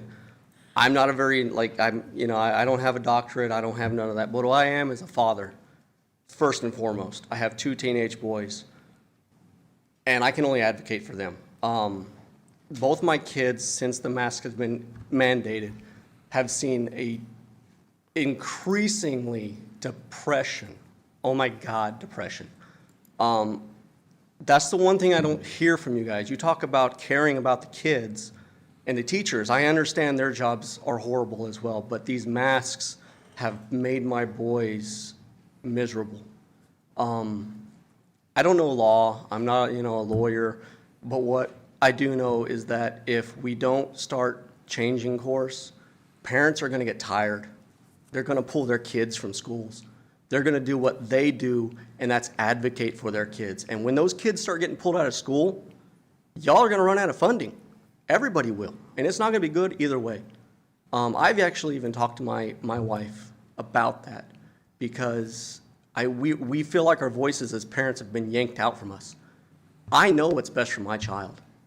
I'm his father. I know the pros and cons. I work at NASA. You know, we deal with pros and cons every day. We deal with dangerous things every day. We weigh those options and we make the best decisions. That's what parents do every single day. We wake up and we make the best of what's given to us. As a parent, my child knows, as a 17-year-old, that every action he makes, including driving or whatever, has repercussions. I've asked them, do you want to wear masks? Both of my teenage boys have stated, no, I know I could get COVID. Both my boys have had COVID and recovered, thank God. But that was their decision to not want to wear a mask and not be muffled anymore. My kids had to wear a mask on a wrestling mat to shake hands, then take the mask off and roll around for 3 rounds of 3 minutes. Where's the hypocrisy, guys? This is what the parents are complaining about. Our voices have been pulled. We don't have a say anymore. This is why the parents are angry. I get it. You guys are in a very difficult position. But we're the parents. You need to listen to us as well and not just make blind decisions or decisions without consulting, without asking, without going, hey, look, you're a parent. If you want to wear a mask, make your kid wear a mask, great. If you don't, you're a parent. That's your decision. It is our decision. It's our children. Thank you. Thank you, Mr. Lamb.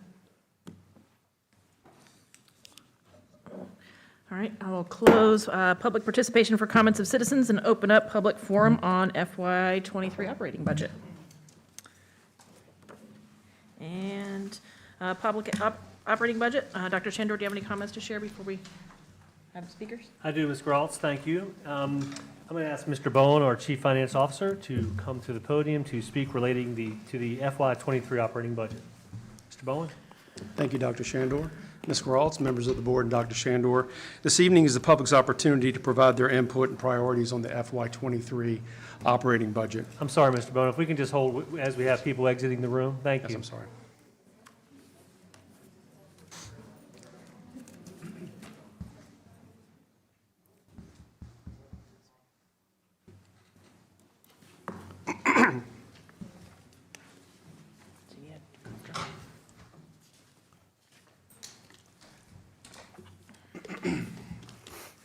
You good? I'm good. I was looking for water. Thank you, Mr. Bowen. Excuse me.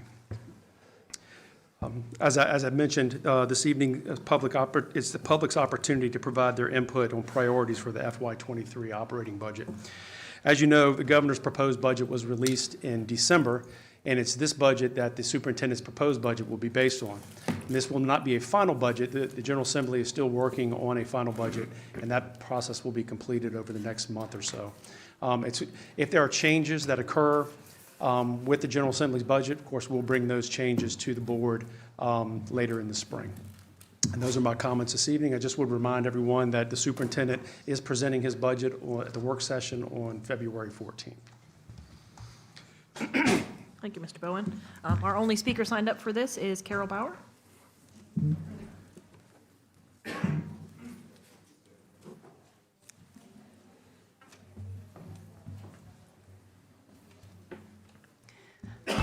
Good evening, Madam Chair. That sounds pretty good, a nice ring to it. And school board members, Dr. Shandor, community members, my name is Carol Bauer. I reside at 314 Brook Lane, and I'm a proud member of the York Education Association.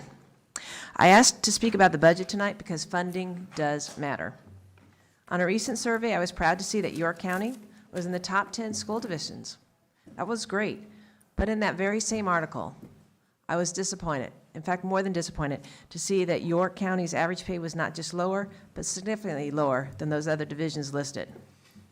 And what's even worse is that Virginia's teachers are paid well below the national average. more than 7,000 below the national average. And if you compare the education of a teacher to similar occupations, Virginia ranks 50th in what they pay teachers. So let's talk about the 3 R's. Let's talk about respect, recruit, and retain. Respect. Respect, especially for those who carried YCSD through this pandemic. Respect for the health and well-being of your staff. Respect for the tremendous work that educators do every day. Respect for their professional judgment and respect their time. Respect their experience and restore their steps. Recruit. Please do more to recruit a diverse staff. We all benefit from having a diverse workforce. In addition, as you build your budget, recognize the tremendous work that your non-licensed staff do and increase their compensation. Retain. Retain the staff you have by increasing the compensation. So let's remember those 3 R's again. That is respect, recruit, and retain. Now, another thing that I just want to give a little shout out is because you have on your agenda tonight is Read Across America. So I do have to give a shout out for Read Across America and recognizing the need to have everyone find the time to read with a child on March 2nd and beyond. Find time to read diverse books that open your heart, your mind, and your eyes to new adventures. Thank you very much. Thank you, Ms. Bauer. Thank you, Ms. Bauer. Is there anyone else who wishes to speak on the budget?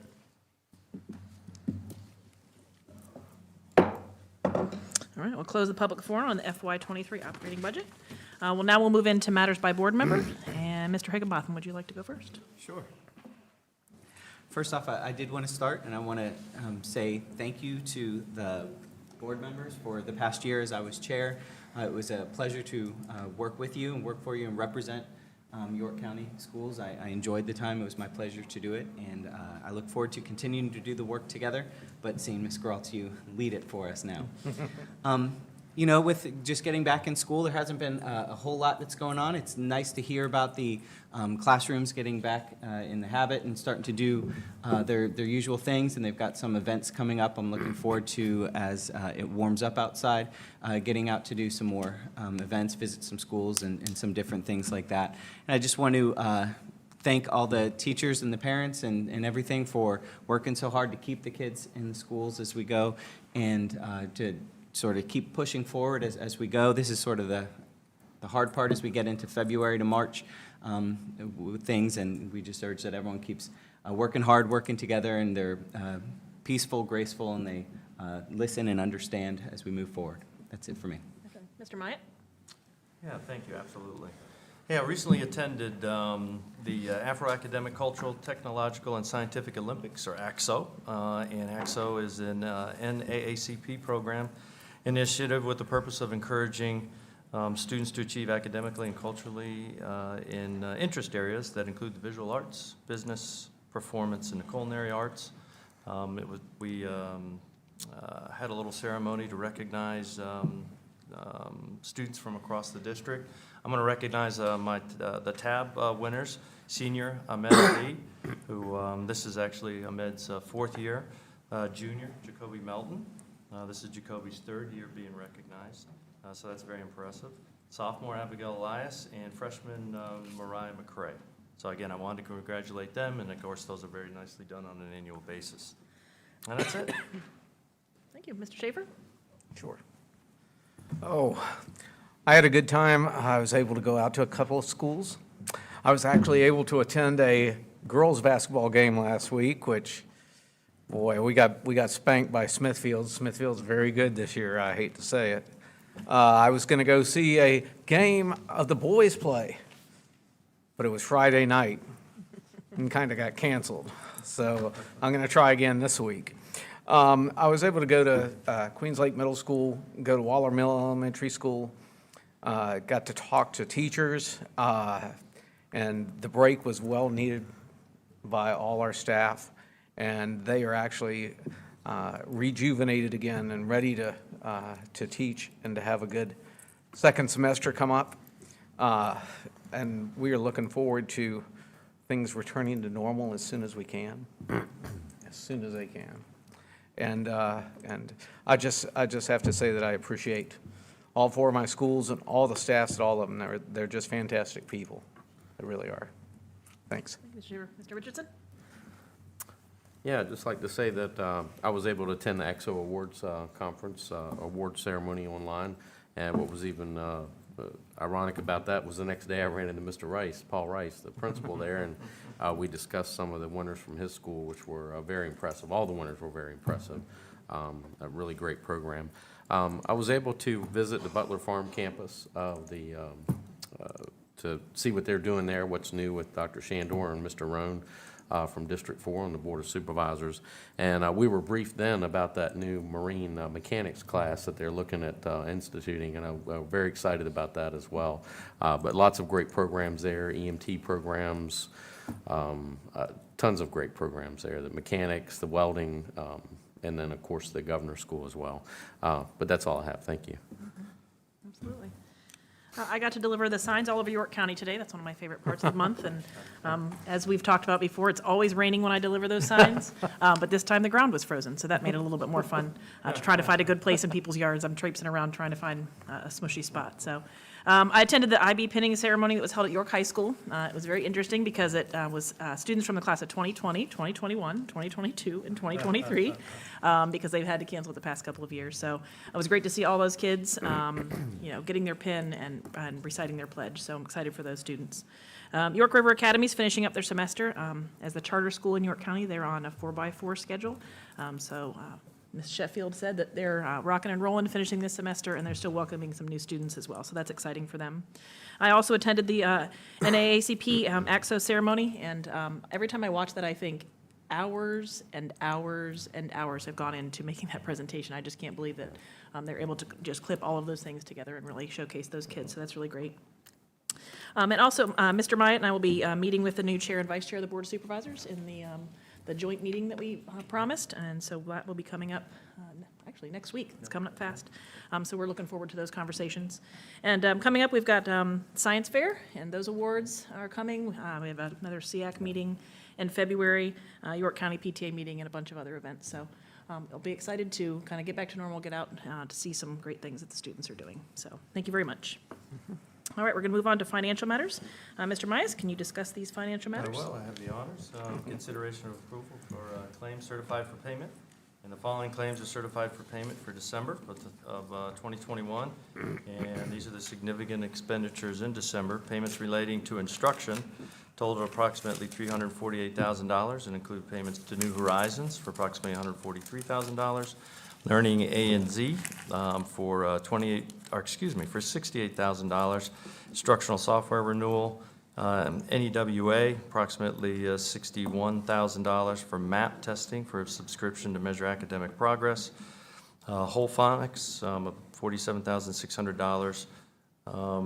And payments with regard to IT, approximately nearly $169,000, and include payments to Citrix Systems, $141,000 for annual license renewal, E-Rate Inc., $15,000 for E-Rate Consulting, and CDWG, approximately $12,500 for 15 classroom projectors. Payments relating to O&M or ops and maintenance, totaling nearly $142,000, include payments to Centennial Contractors, and that was nearly $117,000 for food service freezer and the hoist at Grafton High. $25,000 for Virginia Power for utility services. Transitioning to payments related to administration were approximately $256,000 and include a payment to JP Morgan Chase for the technology lease purchase payment. Considerations for approval of finance reports for December 21. Significant changes relating to the operational budget. This applies to December revenues. Legal sources of revenue in FY22 are down $507,000 when compared to 2021. YCSD received a one-time lease payment in 2021 for $450,000. Accounting for the variance, sales tax revenue for FY 2022 is up more than $877,000 as a result of expected economic growth. Good news. Federal revenue for December 2021 is down $2.2 million when compared to December 2020. YCSD received, again, a one-time federal stimulus grant in 2020 totaling $2.2 million. For expenditures for instruction have increased by $5.2 million in December 2021 compared to December of 20. This is a result of a scheduled pay increase for FY '22 and the result of moving the 10-month employee pay schedule up 1 month earlier in FY '22. Expenditures for transportation, technology, operations, admin, and health have increased $1.8 million as a result of the scheduled pay increase, again in FY '22. So significant changes relating to the food budget for revenues and expenditures. Federal food service revenue for December of '21 is increased by more than $1.2 million. The growth in revenue is due to an increase in student participation in the USDA's decision to cover the cost for all student meals in the fiscal year '22. Food service expenditures for '21 have increased $1.1 million when compared to '20 due to increased student participation in the replacement of kitchen equipment.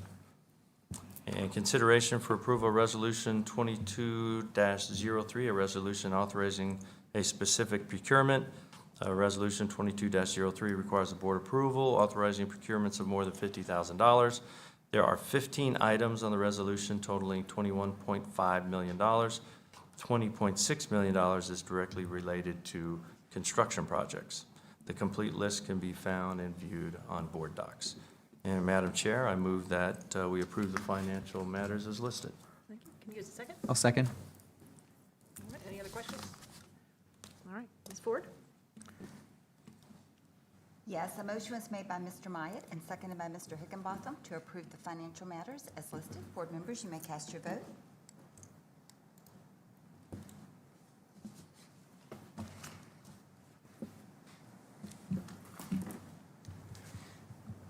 Mr. Richardson? I voted yes. Okay, put it in for you. Thank you. It passed 5-0. Thank you, board members. Thank you, Ms. Ford. All right, we're moving on to the consent calendar. On our consent calendar for this month, we've got approval of minutes for a special meeting on December 1st, 2021, a work session on December 6th, 2021, and a regular meeting on December 13th, 2021. We have approval of donations in the amount of $1,630. We have approval of proposed changes to program of studies, and approval of bylaws for Gifted Education Advisory Committee. We have the approval of updates to the FY '22 pay plan. I need a motion and a second to approve the consent calendar as listed. Madam Chair, I move we approve the consent calendar as listed. I'll second. Okay, Ms. Ford? Yes, a motion was made by Mr. Richardson and seconded by Mr. Myatt to approve the consent calendar as listed. Board members, you may cast your vote.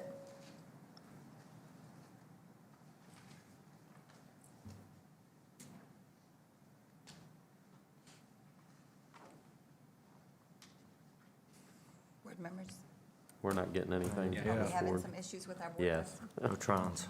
I can mark it unanimous. Thank you, board members. It passed 5-0. Thank you. All right, for action items, we have approval of personnel actions. I'm going to need to abstain from this because I have a family member on the list, but I can get a motion and a second to approve personnel actions. I move we approve the personal actions as listed. Second? I'll second. Ms. Ford? Yes. Was that Mr. Myatt that seconded that? Or Mr. Schaefer. You both sound alike. A motion was made by Mr. Richardson and seconded by Mr. Schaefer to approve the personnel actions. Board members, can you cast your votes?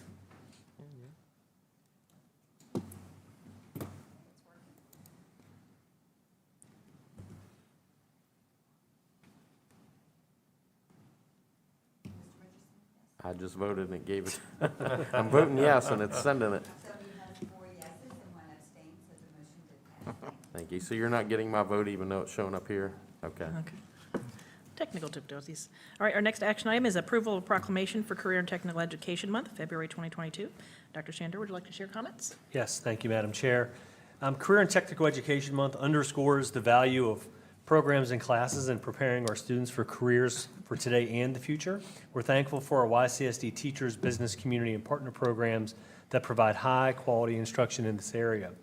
We have 176 students participating in work-based learning experiences with local business partners through mentorships, internships, service learning, and cooperative education. 111 students are currently enrolled in our new high school entrepreneurship course, which also receives support from the business community. In addition, 35 students are actively involved in school-based enterprises. Thank you. Absolutely. I need a motion and a second to approve the proclamation for Career and Technical Education Month, February 2022. Madam Chair, I move we approve proclamation for Career and Technical Education Month, February 2022. I'll second. Seconded by Mr. Schaefer. Ms. Ford?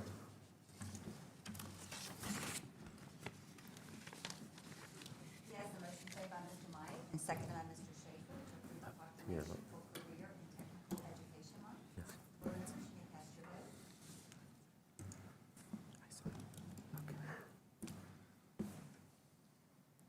Yes, Mr. Richardson? Yes. So I have a witness, I voted. But for whatever reason, it's not going through. Thank you, Ms. Ford. Now we have an approval of proclamation for National School Counseling Week, February 7th through 11th, 2022. Dr. Shandor, would you like to comment? Yes, thank you, Ms. Geralds. The first week in February is traditionally designated as National School Counseling Week to focus attention on the many specialized contributions school counselors make to our schools. Comprehensive school counseling programs address students' academic and social welfare, provide much-needed resources for students, parents, teachers, and administrators, which ultimately support student achievement. We have an amazing team of school counselors in YCSD, and we appreciate them for their many contributions they make to our division. We have 37 full-time counselors, 22 at the secondary level, 2 elementary, secondary split, and 13 at the elementary level. 1 part-time school counselor and 1 coordinator of school counseling. Thank you. Great. Thank you, Dr. Shandor. I need a motion and a second to approve proclamation for National School Counseling Week, February 7th through 11th. I move that we approve the proclamation for National School Counseling Week, February 7 through 11, 2022. I second. And a third. I think I got it. Pick one, Richardson or Myatt. Better go with my technically challenged down there. Yes, the motion made by Mr. Higginbotham and seconded by Mr. Myatt to approve the proclamation for National School Counseling Week. Board members, you may cast I'll your do vote. read across. Ms. Ford, that's a yes for me. The motion passed 5-0. Thank you. Thank you, Ms. Ford. Next, we have an approval of proclamation for Read Across America Day, March 2nd, 2022. Dr. Shandor, would you like to share information about this? Absolutely. March 2nd is Read Across America Day in celebration of Dr. Seuss' birthday, which promotes reading and adult involvement in education through the school division. We always emphasize this important annual event and encourage participation. Thank you. Absolutely. I would challenge all of our board members to get out there and read some books. Absolutely. Every year. I need a Yeah. motion and a second to approve proclamation for Read Across America Day. I make a motion that we approve the proclamation for Read Across America Day, March 2nd, 2022. I second. Sorry, Mr. Myatt. Ms. Ford? Yes, the motion was made by Mr. Schaefer and seconded by Mr. Higginbotham to approve the proclamation for Read Across America Day. Board members, you may cast your vote. Yes. Thank you. The motion passed 5-0. All right. Thank you, Ms. Ford. Next, we have approval of Resolution 22-04, a resolution of the County School Board of York County, Virginia, to approve the Division Superintendent's fiscal year 2023 capital improvement program. Dr. Shandor, would you share some information, please? Yes, thank you, Ms. Geralds. I'm going to ask Mr. Bowen, our Chief Financial Officer, to provide a few details related to this resolution. Mr. Bowen? Thank you, Dr. Shandor, Ms. Geralds, members of the board, and Dr. Shandor. Staff is requesting the school board approve the superintendent's proposed capital improvements program for fiscal years 23 through 28. The capital improvement program was presented at the December 6th work session. A public hearing was held at the December 13th business meeting. And on January 10th, staff proposed 2 changes to the CIP. First, adding $5.2 million in state funding for construction. And then also the second thing was to move $2 million in revenue stabilization funds that was initially proposed to be included in FY23. So we want to move those funds to FY22 so we can start the process of purchase orders and start ordering materials and supplies related to the Seaford Elementary project. Does anyone have any questions? All right, I need a motion and a second to approve Resolution 22-04. A resolution of the County School Board of York County, Virginia, to approve the Division Superintendent's fiscal year 2023 capital improvements program. Madam Chair, I move that we approve Resolution 22-04, resolution of the County School Board of York County, Virginia, to approve the Division Superintendent's fiscal year 2023 capital improvement program. And I second that. That's a tongue twister. A motion was made by Mr. Myatt and seconded by Mr. Richardson to approve Resolution 2204. Board members, you may cast your vote.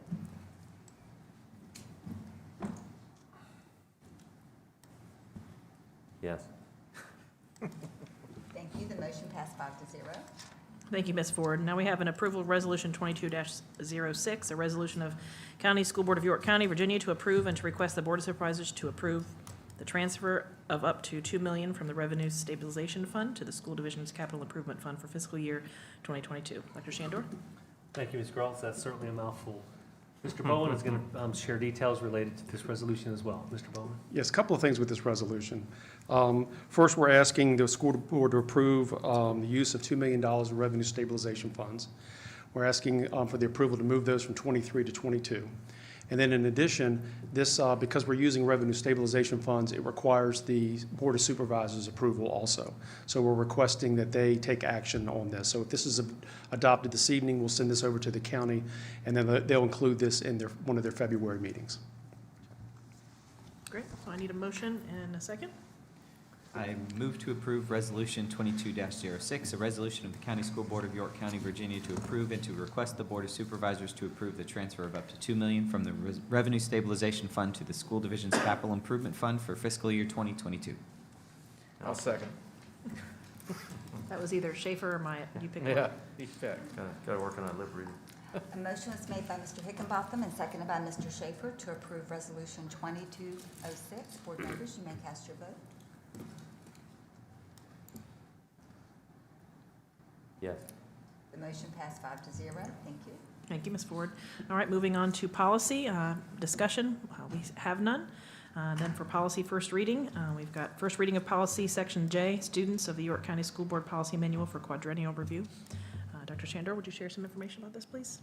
Yes, there have been no further changes since the discussion. Excellent. All right, moving on to policy second reading action. There is none. And then we can move on to the report of the superintendent. Dr. Shandor. Thank you, Madam Chair and school board members. I, along with school board members and division staff, attended the annual Martin Luther King Jr. NAACP AXO virtual celebration. It's been several years that we attend this. This year was just as special as it's been every year, seeing the achievements of our students go through there. We have a number of our administrators in our county who work very closely, who participated in leading that event.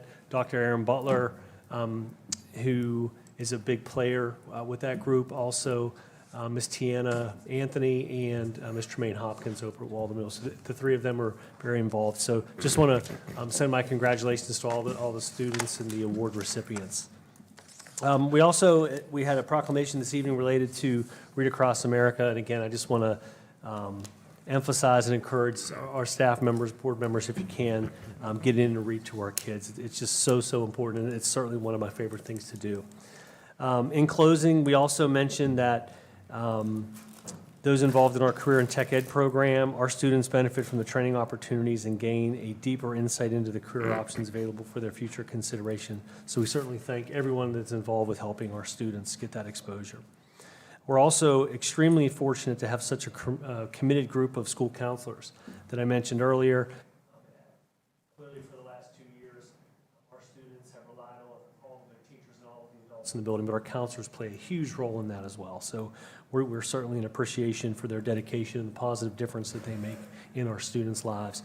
I also want to commend all 19 of our principals, our entire executive leadership team that worked through the weekend, through a number of different situations that involve this school division. I can't tell you the dedication that all 19 principals and all of these ladies and gentlemen have, the commitment that they show, the passion that they have for these kids and the parents and everyone else in this community.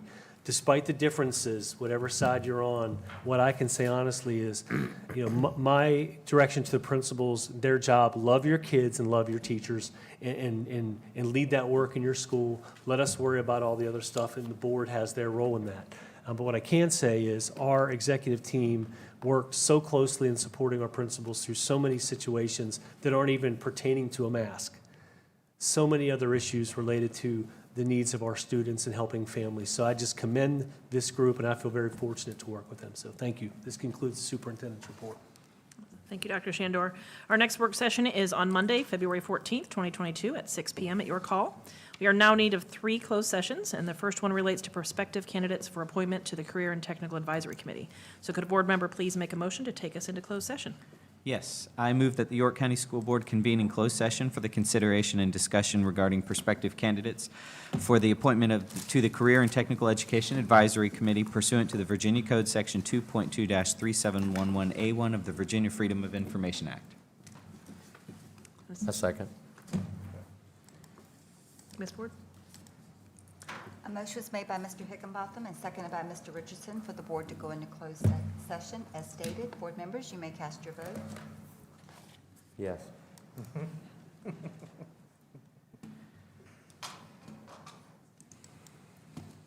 The motion passed 5-0. Thank you. Thank you, Ms. Ford. The meeting is now adjourned. Thank you.